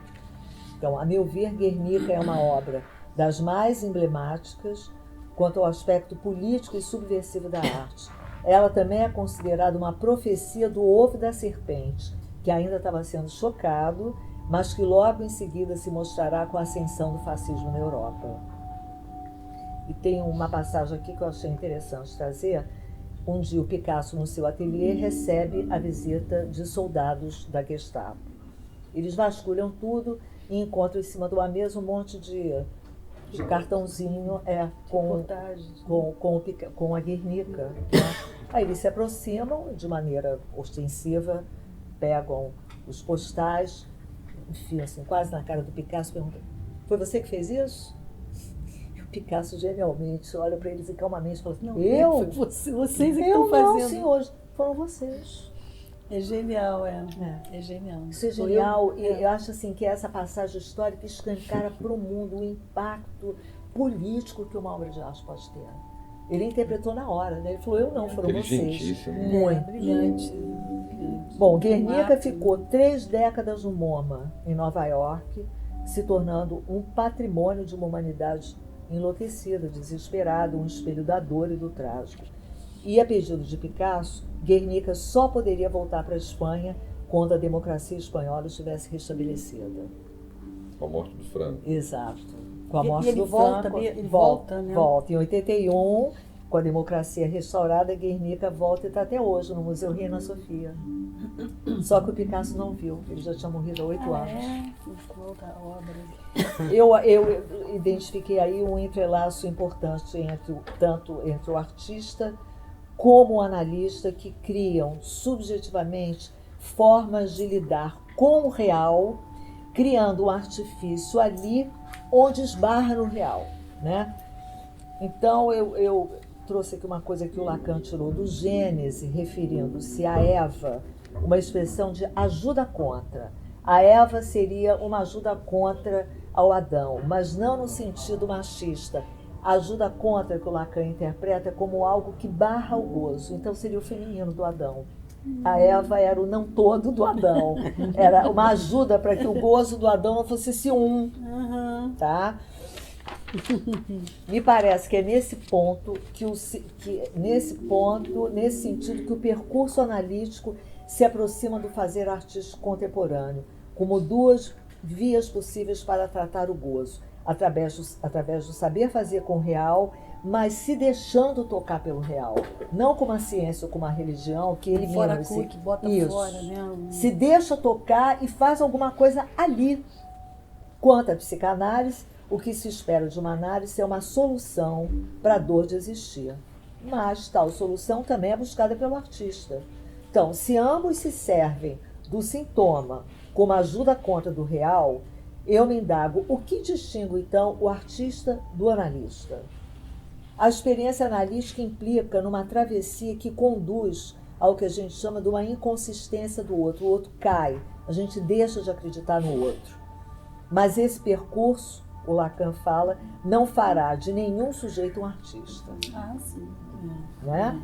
Tem artistas que têm até medo, tinha, hoje em dia não, de fazer análise com medo de deixar de ser artista. Né? Quer dizer, isso não acontece. Mesmo que ele, como poeta, escreva e trabalhe a partir do furo, né, de sentido e com a metáfora vazia de sentido, isso não garante que ele será um artista. Então, a queda da crença no saber sobre a verdade ocorre porque há sempre uma parte do real, que eu falei lá diante do inconsciente real, tem uma parte do real que está excluída do sentido, que a gente não sabe. E como só temos acesso à verdade pelo semblante, ao término de uma análise, o sujeito deverá inventar algo com essa verdade que não se sabe. E o artista? Bom, eu deixo aqui como questão um comentário de um psicanalista francês chamado Éric Laurent. Em 1998, eu não identifiquei esse texto porque eu ouvi numa palestra de um outro psicanalista chamado Gerard Wassmann, e ele propõe o seguinte, citando o Laurent. No caso da arte, o artista crê na sua obra, ele crê no saber, ele crê em seu sintoma, ele acredita na existência de uma verdade última por trás do seu sintoma, com a qual ele realiza o seu trabalho. E ele sugere que talvez aí, nesse ponto, esteja a verdadeira diferença entre a invenção artística e a invenção analítica. Para concluir, tanto na arte como na psicanálise, trata-se sempre de uma estética que se move através de um aspecto político, no sentido em que o inconsciente, enquanto discurso, é sempre o discurso do outro, e é a política. Se o discurso une os corpos de um laço social, o gozo produz a segregação, que, por sua vez, exerce um poder, que é isso que você estava falando, e uma dominação política sobre o corpo do outro. Então eu vou encerrar com uma pérola do Lacan, que diz o seguinte: em qualquer obra de arte, o que atrai o olhar é aquilo que ela é, desde sempre e por toda parte, uma obscenidade. Ou seja, aquilo que está além da cena. Tá? A psicanálise também desvela que nada é mais humano do que o crime, pois ele desmascara algo próprio da natureza humana, e assim, o mais imundo é também o mais humano. É sob a luz do obsceno que revisitamos o só depois da história para situar a pungência subversiva do ato criativo e a possibilidade da sua aproximação com o lugar do analista e com o ato analítico, cujo efeito só sabemos depois. Então, a partir dessa dica do Laurent, eu ensaio uma pequena tradução, é meio lacaniana, me desculpe quem não for analista aqui, pegando o tema da fantasia, sujeito barrado por São Já, eu botaria do lado do analista, do artista, o sujeito barrado, o sujeito dividido, o ato da criação e a sobra de arte. Do lado do analista, o horror ao ato, o analista reduzido a objeto causa de desejo, sem nenhuma fantasia, identificação ou subjetividade. Na tela do artista, a escrita da obra. Quanto ao analista, uma tela em branco, que aguarda uma escrita, mas com as tintas da letra do analisando. O artista assina a obra, o analista não, mas suporta a assinatura e o nome próprio do analisando. Ambos, do lado do não todo, do feminino, se autorizam na solidão dos seus atos e constroem uma invenção como resposta ao mal-estar do real. E em ambos, foi daí que eu tirei o título, uma amostra comparável a nada. É o que cada um faz com o seu nada. Isso que eu queria falar para vocês e agora vamos conversar. Muito bom, hein? Olha, caramba, obrigada por você. Pensando, né? Nossa, que bonita essa trajetória que você fez, né? Muito instigante. Costuradinha. É, bem costurada. Agora, a questão do inconsciente político, né? Sendo político, eu não sei se eu entendi bem, sabe, o Rita? Quer dizer, essa relação com o outro, né? O inconsciente é a partir do outro, né? Você se constitui a partir do outro. Então, na tua... É como se o inconsciente, é isso que eu entendo, é uma proposta do Lacan, tá lá no seminário 14. Primeiro ele fala que o inconsciente se constrói a partir do outro. Depois, no segundo momento, ele diz do outro sexo. E no seminário 14 ele diz, o inconsciente é a política, porque ele se constrói nos laços, no laço social. Então a gente imerso no mal-estar que o Freud nos colocou, que nos enfia um real na cara, a gente tem que construir respostas a esse real a partir do nosso sintoma. Então a construção do inconsciente, porque veja bem, ele não diz a política é o inconsciente, ele diz o inconsciente é a política. Então é no laço com o outro que a gente vai tendo que botar em ação as nossas respostas ao real. Eu entendo por aí, mas vamos abrir aí. Vamos abrir, ver o que você... Exemplifica para ficar mais claro, acho que professora. Oi? Dá um exemplo mais... assim, mais mais palpável, a questão dessa construção do laço com o outro. Com o outro, A questão do real, apesar de que o real é impossível. É o nosso dia a dia. Todas as respostas que você tem que fazer, desde a sua rede social até a sua família, que é o primeiro grupo social, tudo aquilo que a gente tem que acionar e que vai construindo o inconsciente. O inconsciente se faz nesse impacto com o outro. Então, é o discurso do outro no sentido que exige uma política, uma costura com o outro. Em todos os sentidos e diariamente. Em O casa, no tempo todo. trabalho, com os amigos.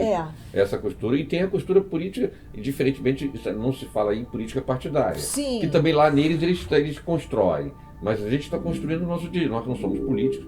Nós construímos no nosso dia a dia esse embate. É como se fosse E a hora de um embater embate. ou não. Por exemplo, me ocorreu agora, na própria direção da cura, o Lacan tem um texto, Os Princípios do Poder, da direção da cura, que ele diz que o analista tem que ter uma tática, uma estratégia, uma política.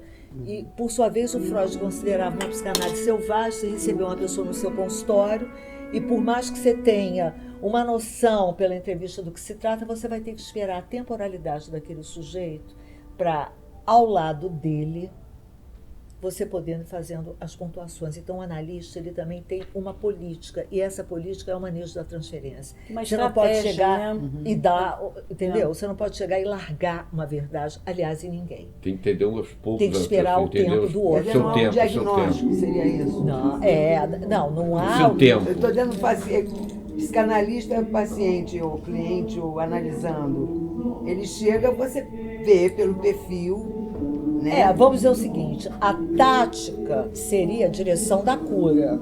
Sim. Tá? A estratégia é o que você vai fazer, porque cada um faz análise de um jeito. Então, é o analista suportar a estratégia. Manejo, né? O Freud comparava isso a uma guerra. Porque o uma analisado guerra. esconde os seus sentimentos, às vezes.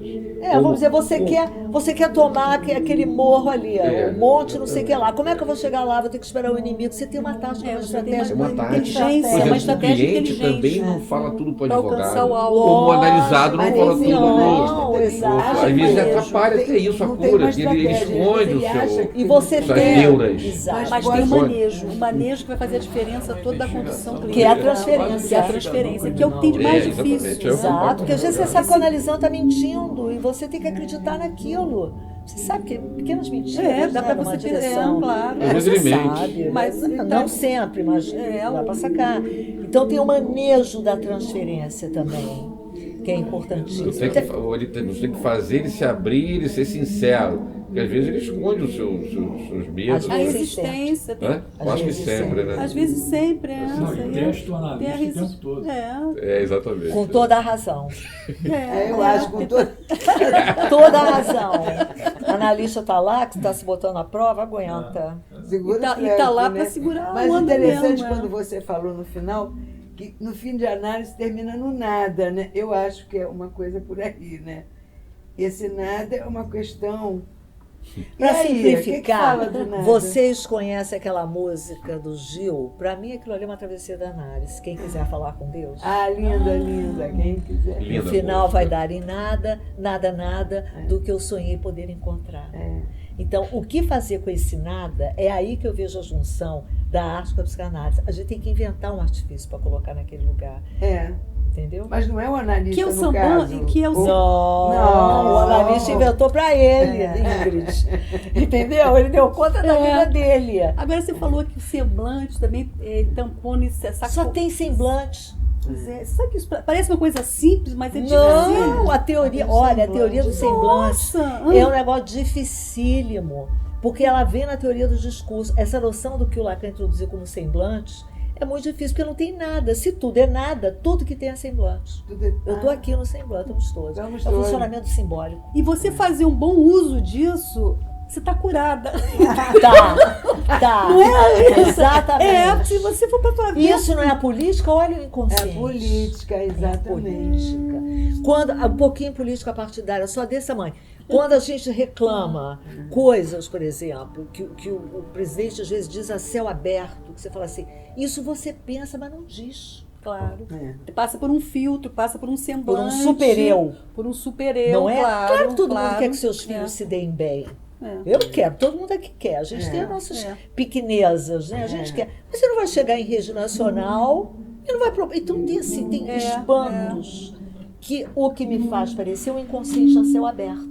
Não tem, tá entendendo? Não tem- não tem filtro, Não faz o semblante, não, porque esse semblante. Não tem véu.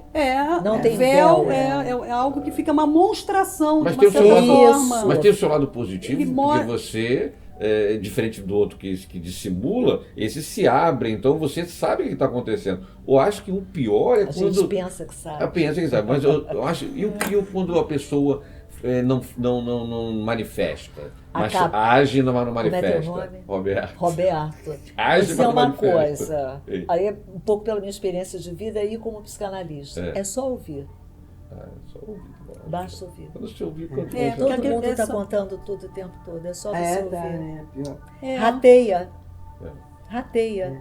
É só você ouvir. E às vezes é insuportável ouvir. A própria Ah, é. pessoa, claro, ter aquele Eu espaço para queria ela ouvir poder aquilo, sorrir. né? Não, não foi isso, não. Aí às vezes, mas você ouviu, por que você denegou que você ouviu, né? Porque é insuportável. Por isso que a gente denega. Mas sabe por que é insuportável? Porque a gente dá de cara com o imundo do outro Justamente. e com nós. Justamente. Não é? Então é o insuportável. É um E esse lugar do insuportável. analista é o insuportável também. Exato. Né? Você vai ouvir esse paciente, tem momentos que você não quer ouvir do paciente. Exatamente. Tem isso, né? E aí o que faz um analista do não analista? Pois é. Talvez o analista é aquele que sabe o ponto do insuportável dele. Só Também. isso. É isso aí. Ele fala, puxa, tá difícil, Abessa, eu estou vivendo uma determinada situação, na minha singularidade, o outro vem, então eu vou ficar atenta, porque isso para mim, isso é o que faz o analista. Não é aquele que aguenta tudo, é aquele que conhece o impossível dele. já né, lidou com a Né? castração, Fiz um pouco né? de- Que conseguiu um fazer alguma coisa com a jornalista castração. pra saber Né? sobre isso. Oi? A castração, como é que ele lidou, né, com a castração dele próprio, né? Exatamente. Como é que ele ia, vai A ser gente trabalha com esse ferramental. Falar em castração, Porque dizem que Hitler tinha um problema de castração. Parece que ele não Como tinha assim? ele não tinha vou falar a palavra, mulher não tinha um problema de escroto. Tinha um negócio dele lá que ele não tinha. era só escroto. Ele não tinha.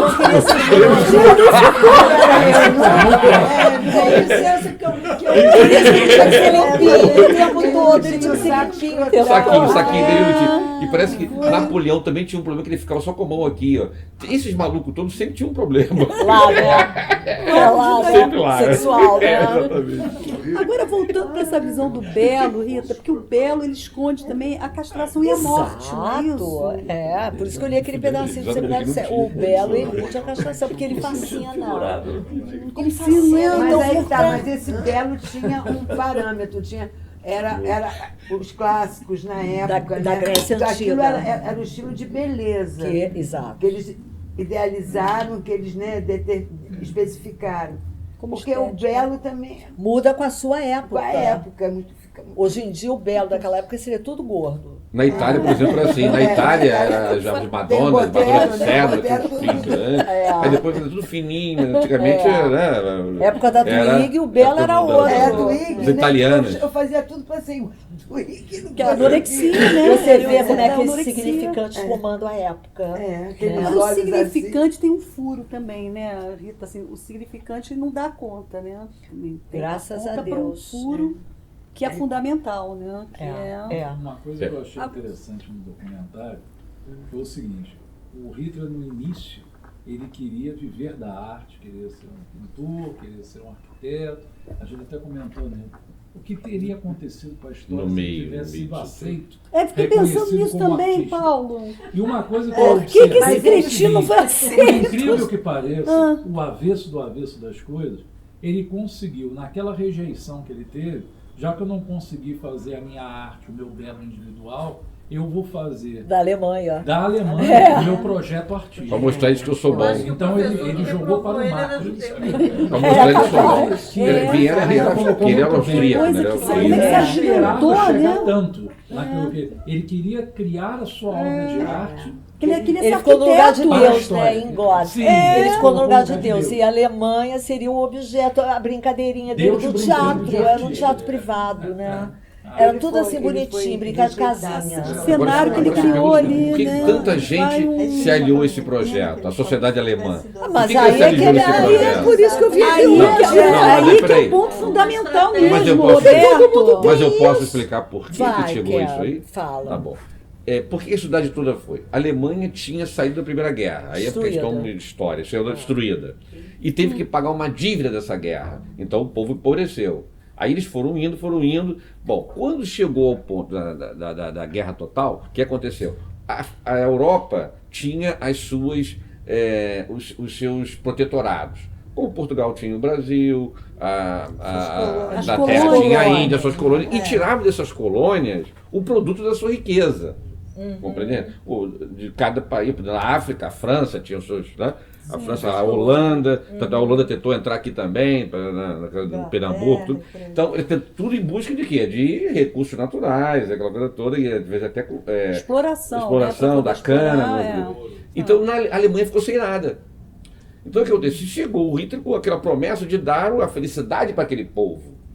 Né? Olha só, nós somos mais fortes, a gente tem também que Vamos entrar nesse, erguer, né? a gente tem que entrar nesse bolo aí, compreendendo? Entendeu? É o colonialismo. Então ele tentou ser tão colonista tanto quanto foi França, quanto foi Inglaterra, quanto foi o Japão, que invadiu a China.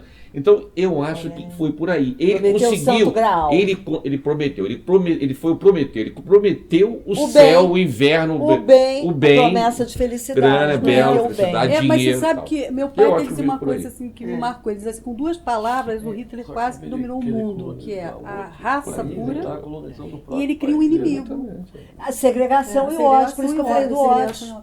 Com isso, ele quase dominou o mundo, gente. Sabe Vocês param por pra quê? pensar? Porque para um grupo ficar forte, isso é psicologia das massas, né?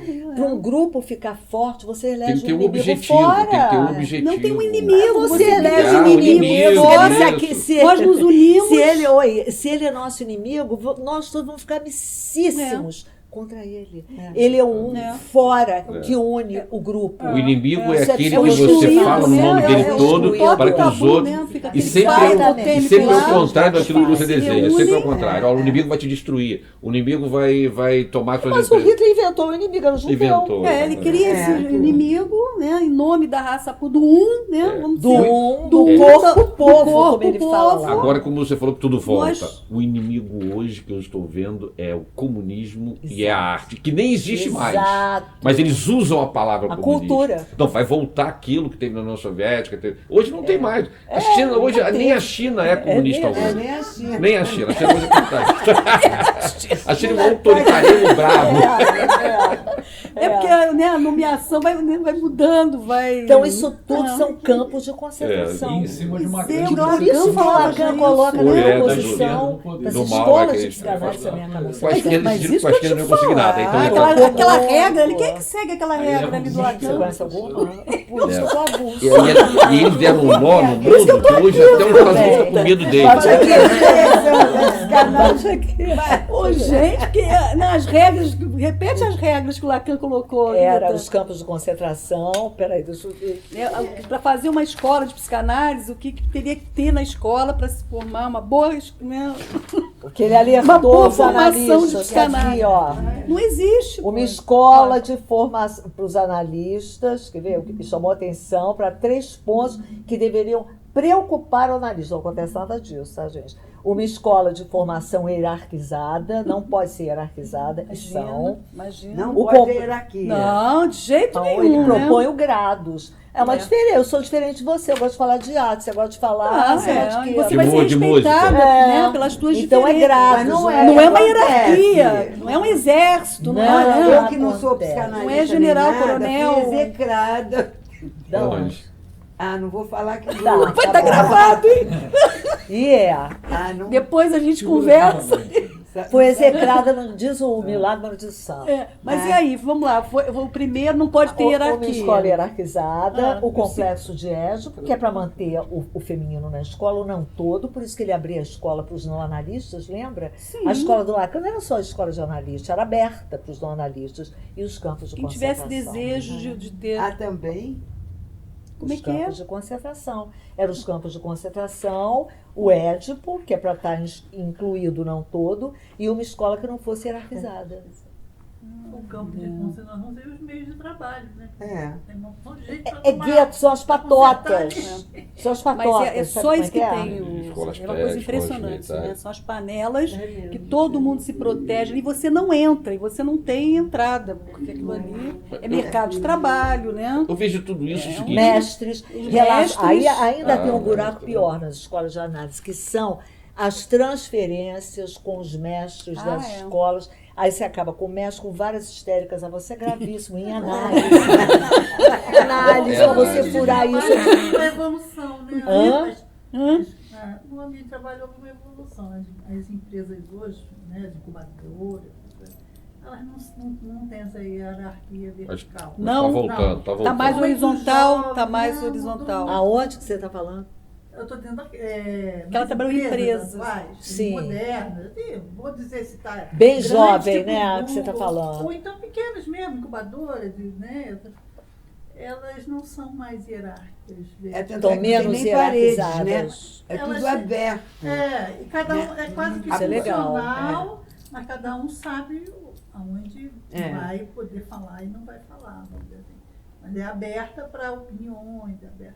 Outro, Sem muros. porque é o que o muros, Lacan é. está propondo mesmo, mas assim. Outra questão que eu acho legal, que a gente estava falando, de dialogar com o filme Bacurau, né? Esse... Fala, mas foi ideia tua, É. diga lá. E aí a gente já estava esquentando aqui a questão, que é a seguinte, eu saí do filme, não sei se vocês assistiram. Tá passando. Eu assisti. Já assistiu? No Daltal aqui, Vai. no domingo. Obrigada. Foi ótimo, viu? Parabéns. Muito obrigada pela Eu vi como presença. revolucionário o Tchau. filme, mas claro, É, depois e eu vou aí dizer. eu saí do filme pensando assim, primeiro, será que para a gente lidar com a violência, a saída é a violência?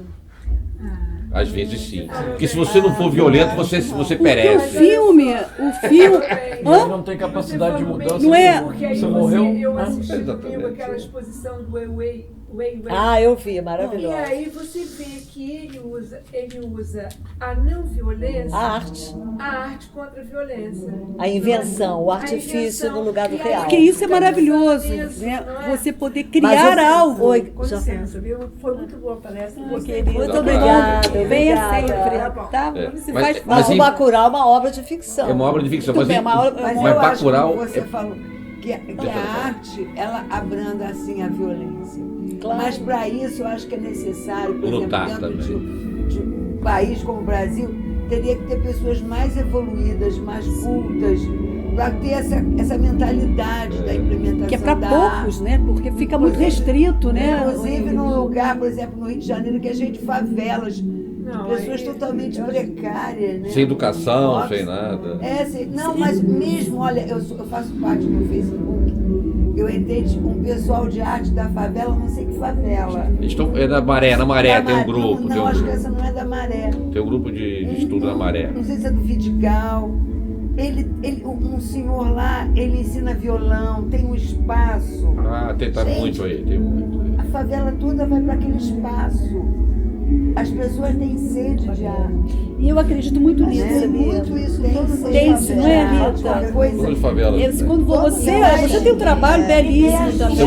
tem- sociais, É fantásticos. uma revolução Tem silenciosa. Tem muitas. Verdadeiramente tem um projeto social, entendeu? É efetivo. E com resultados, né? Existe. Existem, Nas mas são comunidades de favela, das favelas, existem trabalhos maravilhosos. Tem, pessoas que exatamente. estão Na se Maré, doam, tem né? aquela- pessoas que se doam, né? Como é que Você é? mesmo naquele trabalho que você faz lá, né? Na Rocinha também, na Ela faz um Rocinha. trabalho Rocinha. com cracudos, Na né? Maré tem um crack, espaço né? Com imenso. adictos, né? Com adictos. Com adictos, Não só é. crack, adictos de uma maneira geral, né? Cracolândia, ela faz um trabalho Tem uma belíssimo. horta. Né? Mas aí Tem trazendo uma a moça que questão... A Regina Celli. Trazendo o Bacurau. Trazendo Gilda, Ba- você que não. gostou tanto, quero que a gente quer te ouvir do Bacurau. Eu não vi o Bacurau. Não, a Gilda. Não, quem foi? A Gilda. A Gilda, fala. Eu acho que é um retrato do Brasil atual. Eu achei isso. Mas você sentiu essa questão de Eu violência? vejo, eles estavam sem água, aí eu leio no jornal que cortaram o São Francisco, represaram parte uma coisa semelhante. Você vê aquele prefeito de lá. Mas o que aconteceu com o prefeito? No filme eu também não entendo muito bem isso, né? Porque o americano teve o pior das mortes, mas o prefeito... O americano. O prefeito fez um belo negócio com o americano. Precisava expulsar o pessoal dali. Precisava expulsar o pessoal. Mas o final dele foi patético, ele sentado no burrinho e mandou ele para o além. Não acontece Não, ali muita ele, coisa ali ele com foi, o prefeito. ali ele foi morto. Ele foi morto. É o filme do Bacurau, é. Deu a entender. É, E o americano estava patético, que ele é a matando, figura mais enterraram embaixo da escrota terra. E ele do falou filme todo, é aquele assim: está prefeito, só né? começando, ele pequeno, está só começando. Ou seja, Figura mais nojenta do mundo. sertões Quando o prefeito chegar lá, do Antônio Conselheiro. Ele matou um monte de gente, depois veio coisa e engarrafando tudo. Tem que dizer, eu acho que o Kleber fez uma sátira dos sertões. Mas se você parar para pensar, Guerra de Canudos, porque quando ele fala no final, it begins, enterram ele diz assim, vai vir coisa você sabe que Guernica também, né? Guernica também sai do mapa para se eles. rebelou contra os Tem uma... Mas eu tem um pouco de Guimarães Rosa, um pouco de Euclides da Guimarães, isso que eu te falava. Guimarães e Euclides da Cunha. É muito interessante. tem que ser com a Obrigada, violência hein? Como o cara conseguiram, como eles Fica conseguiram do fazer passo isso, de verão. quantidade de simone, mata todo mundo, os caras matam todo mundo. Cheio de simbolia, todo mundo. Hitler, Eles a não violência que ele praticava. foi fantástico. Ok. Gente, olha, vamos ouvir aqui quem tem fala. Não, porque falando sobre violência, né, que a questão de retribuir a violência ao nível que chegou o filme, né, que estavam matando a população de Bacurau e tal. E tem uma passagem no filme do Gandhi que o repórter perguntou ao Gandhi se ele enfrentaria o Hitler da maneira que ele enfrentava, com a não violência, se expondo, etc. Ele disse que sim, que teria muitas perdas, mas que no final o bem sempre prevaleceria. É uma questão, ele não enfrentou, né? Não sei se ele teria sucesso, não. Como no Vietnã também, a guerra do Vietnã, né? Que eles não reagiam, né? Não, o Vietnã metia bala. O Vietnã fazia aqueles buracos. O Vietnã ganhou a guerra. Também, né? Os americanos. Eles conheciam a floresta, né? Ali, os americanos. Sempre tem que reagir, não pode deixar.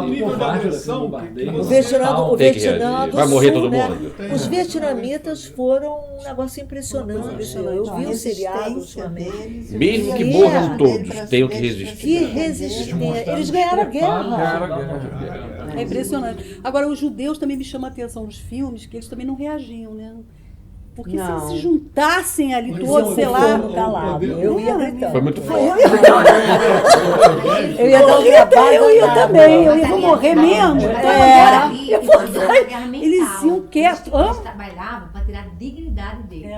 Eu li vários livros sobre isso, é coisa assim de louco mesmo. Mas não resistiram, não resistiram. Uma massa tão grande, né? Pois é, porque eles, exatamente, vão morrer uns, mas a dignidade. Ó, um belo exemplo, não reagiam mesmo. Por que o judeu não morreu 6 milhões e não resistiu? É o mesmo semblante, né? Uma coisa... Fica um, trouxa de carne. Virou um também. Virou um, é outra forma. O que você prefere morrer? Lutando ou morrer levando para o campo? Nós todas as pessoas... Eles eram todos. Mais ou menos. E agora compravam armas, tinham dinheiro, compravam armas e saíam lutando. Eles podiam ter comprado armas e se armado nos guetos que eles ficavam escondidos. Fazer uma estratégia degradada, mas os judeus sempre foram muito inteligentes. Tanto é que agora ele comanda o Oriente Médio. É a maior força. Todos os árabes lutaram contra ele, ele venceu. Eu morei em Nova York há 30 anos. Eu trabalhei com eles. Eles são inteligentíssimos. Eles aprenderam com os alemães, porque agora eles resistem, é o maior exército do mundo árabe. E outra coisa, tem até bomba atômica, ninguém sabe que tem bomba atômica. Porque o judeu aprendeu que ficar parado é a morte. Então hoje nenhum exército árabe é maior do que o exército judeu. Ele falou assim, se os judeus tivessem resistido, não teria sido paralela aqui. Deve estar tá dando um tilt na filmagem, né, cara? O nível de perversidade do Hitler começou a caminhar. Ele deu ênfase assim aos homossexuais em Berlim, de se expor, etc e tal, defendeu a causa homossexual e tal. E aí parece que ele promoveu, os homossexuais mesmo promoveram uma festa num lugar amplo e tal, dentro de uma casa. Ele foi lá e matou todo mundo, deixou promover, foi lá e matou todo mundo. É isso que eu falo, eles não teriam saído. Porque tem um manifesto Bacurau era nazista, um amigo meu conhece esse texto que diz que é belíssimo. A gente pensa o tal do manifesto do nazismo, ele de uma beleza. Erudito. Você já leu também? Fiquei impressionada quando com saiu isso. esse filme em 1991. Na Itália. Que é assim, encantador. Agora, esse diretor também eu achei esse filme, agora voltando a esse ponto, até para encerrar, que também tem que Não. Eu achei esse filme também, sabe? Assim, o cara é um artista. Um artista. Depois segue o filme, vai ver. Não vou ver o filme todo, mas esse viés que ele pegou da arte, maravilhoso, é maravilhoso. Para pensar o Hitler e o nazismo. Agora é uma arte paranoica. É uma arte paranoica, porque a arte ela tem que incluir esse real. Uma arte toda bonitinha para combinar com o sofá, quase. Entendeu? Que arte é essa? Entendeu? Se você vê o mais legal da arte, você pegar um instante inapreensível numa foto, sei lá onde. É uma arte eugênica. Exatamente. Ela está arrumada ali. Obscena, como o Lacan falou. A arte tem que botar alguma coisa de obscena. Tem que chocar. Eu estava contando antes que tem uma passagem. Exato. Teve um negócio muito engraçado, acho que foi em 2003. Olha que loucura. Estava rolando tinha uma delegação americana das Nações Unidas que iriam explicar e justificar o ataque do Iraque. Massacre, que eles massacraram o Iraque. Então estava lá uma entrevista, uma rede de televisão, para entrevistar o Colin Powell. E aí a repórter começou a ficar constrangido, falou, tem uma coisa atrás que está incomodando.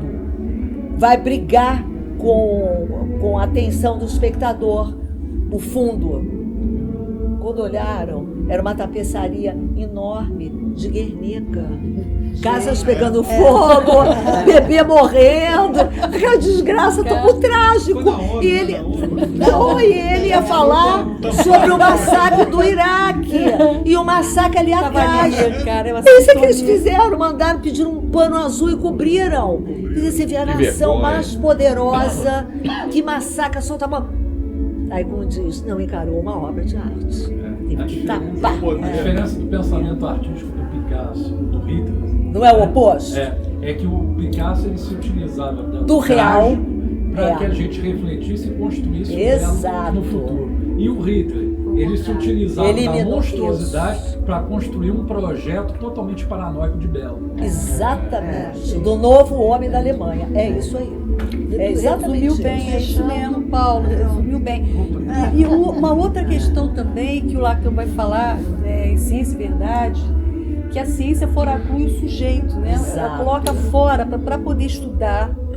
Não tem subjetividade. Como é que a ciência tem que excluir? Aí é que tá. A ciência elimina o real do tal do natural, e aí, juntando com o capitalismo, eles tentam eliminar a subjetividade. A subjetividade. Isso é um casamento que faz em cada época de um jeito. E aí caminha para essa máquina que você estava falando. Essa máquina, eu estou com isso na minha cabeça, porque é uma ambição que o homem tem. E você vê em tudo, na estética, na beleza, nos diagnósticos de doenças. Tem que ter uma correspondência. Não, o autismo é genético. Aí você procura, cadê o gene do autismo? Não tem. É como se sempre tivesse que ter alguma explicação anatômica, fisiológica, que tirasse a subjetividade. É a mesma questão da psicopatia, que os neurocientistas têm. É a neurociência. E eu sou mais pela sociopatia. Mas é a neurociência. A neurociência fica louca. E os americanos trabalham, eles se esforçam muito para isso, mas não conseguem. Eles se esforçam para tentar localizar o que escapa da gente e que é o mais legal. E que é aí que a arte trabalha. É isso que escapa, que a gente não consegue dizer que é opaco, que não tem representação. As pessoas querendo dar uma localização. Não, é no cerebelo, não, é não sei aonde. Para justificar. E a gente não sabe. Não tem o saber sobre isso. Lidar com esse não todo também, né? Com esse não, a verdade não toda, esse não saber. O que escapa desse saber. É isso que escapa, que as neurociências enlouquecem. Então, acho que no delírio do Hitler, ele tinha que limpar tudo, né? Limpar tudo isso para... E você vê como é que os médicos tomaram vulto ali. Era o belo, era a arte dele, mas era a arte dele. Sustentado pelo zênite do discurso da ciência. Sim, sim, pois é. O discurso da ciência é perigosíssimo. E aí produziu o Mengele, né? Com as experiências todas. Você viu ali que no filme ele ele escrevia, né? Não, é o Goebbels, aquele mais... Goebbels. Goebbels. Como é que você não sei? Estava aqui no filme. Da propaganda. Mas aqui no filme eu não sabia, ele era artista, escrevia peça, poeta. Aquela figura. Ele foi o maior monstro, considerado o maior monstro, né? Agora você vê como é que a ciência é uma coisa louca, né? Ele já fazia fake news naquela época. Mas ele fazia... É o pai da fake news. É o pai da fake news desse. É o pai da fake news, a gente acabou de ver. Mas eu fico me perguntando, claro que a gente se vale da ciência também em uma série de ganhos e descobertas, é óbvio, não estou denegrindo a ciência. Mas se você pensar bem, qual é o primeiro olhar que agora vê um bebê? O olhar que vê um bebê. Que a gente olha para o bebê? Não, o primeiro olhar que vê o bebê, que o bebê é visto. O olhar do... Como é que não é o olhar do pai e da mãe, da máquina. É da máquina de ultrassonografia. Disse a homem ou se é mulher. É o primeiro olhar para dizer se está tudo certinho, se está tudo ligado. Depois do sexo. Você conhece o bebê pela máquina. E pelo 3D também, tem a máquina do 3D. Agora evoluidíssima, deve estar em 4D, já 5, 6. Agora o bebê. Deve estar no mínimo em 4D. Então, esse lugar da máquina, nessa ambição narcísica do homem, isso é uma doença que a gente tem. Mas eu não acho isso uma doença. O quê? Essa questão de você ver o neném Eu acho que a ciência, ela tem um... É uma faca de 2 legumes, Pode querida, ser porque 2 pode legumes. desumanizar mesmo. Você pode ficar em Porque a função máquina, disso. a máquina não tem desejo, né? Ele pode É esco- asepsia. De repente eles começam a a escolher até quantos de homens Sim, vão isso nascer e aí quantas tem- mulheres isso aí- Pois meninas é, vão aí nascer. começa Esse é o delírio, problema. exato. Aí você saber o mexe com a sexo, natureza. Eu quero ter um filho mulher. Ou quer produzir um sexo. Quer produzir um Então, sexo. produzir o a super-homem. Produzir o inteligência, super-homem. né? Né? O que não é super-homem, ele já faz. Coringa, adorei o Que daqui umas décadas... Mas já O amo. Hitler é igual o Schreber. É, Alguém aqui já leu o Schreber? perfeita, Ele quer né? produzir uma raça nova. Perfeitas. Com a Alemanha, tudo Até como começa ali, tudo falam, bonitinho, as árvores uma podadas, coisa tudo lindo, uma absurda. gracinha. O dele Plástico parece carne humana. mas acho que ele não é. Ele nem queria se matar muito. Ele matou para não atrapalhar esse livro. Trabalhando, tira, é feio, Jeca, tira. Estão casando com seus computadores. É coisa meio louca. No papel. O quê? Então tem. Casando com seus computadores. No papel. Aonde? Quem? Na China. Aconteceu há pouco tempo, na Rede Globo. Casamento mesmo, o cara Na casando China? com uma máquina. Eu não sabia. Gente, passa essas Eu tô informações fazendo. pra ela, Paulo. Porque isso aí é o fundo do narcisismo do homem. Que isso, gente? É porque o chinês é o Aquele perfeccionista. filme Ela fala sobre isso. Ah, o ela. O Ela também. O ela fala. Onde você viu isso? Foi no noticiário, foi até... Não, você lembra qual era o país? Eu acho que era China ou Japão, acho que mais Japão. Gente, o mais legal tá no tropeço. Se não fosse o tropeço, isso não tinha nem a penicilina. Pensa, a penicilina foi um erro. Então essa coisa do homem máquina, mas não teria nem penicilina, foi um bolor que deu ali errado, que é num tropeço. E a psicanálise... É no erro. É no erro. E eu acho que aí tem uma junção legal da psicanálise com a arte, porque a gente vai no lixo, que a ciência fala, não quero esse lixo não. Opa, manda pra cá que é isso que eu quero. É no ato falho, é no tropeço, é no erro, entendeu? Então acho que são assim, os 2 lugares que acolhem o imundo, que é onde tem o mais humano. Não tem nada mais humano pra gente ver do que isso. O Hitler, ao tentar eliminar o humano, ele mostra o humano. Ele mostra. Ele mostra esse tetralógico, sei lá como é que chama, entendeu? Estou inventando com palavra, mas o horror do humano, ao querer não ter. Ao esconder, ele mostra. Elas querer esconder, ele mostra. Aí Se eu chegar aqui assim, ó, todo mundo vai querer saber o que eu tenho na mão. Mas, graças a Deus, ele não era perfeito. Ele cometeu erros e no erros ele perdeu. Pois é. Agora isso... Mostrando que nós somos humanos, nós não E temos o humano esse é poder. que é legal, a gente Então, tem que nós não investir temos nesse esse poder, humano. nós somos falhos, nós não abarcamos todo o conhecimento. Se tivesse todo o conhecimento, ele e o grupo dele, ele teria vencido.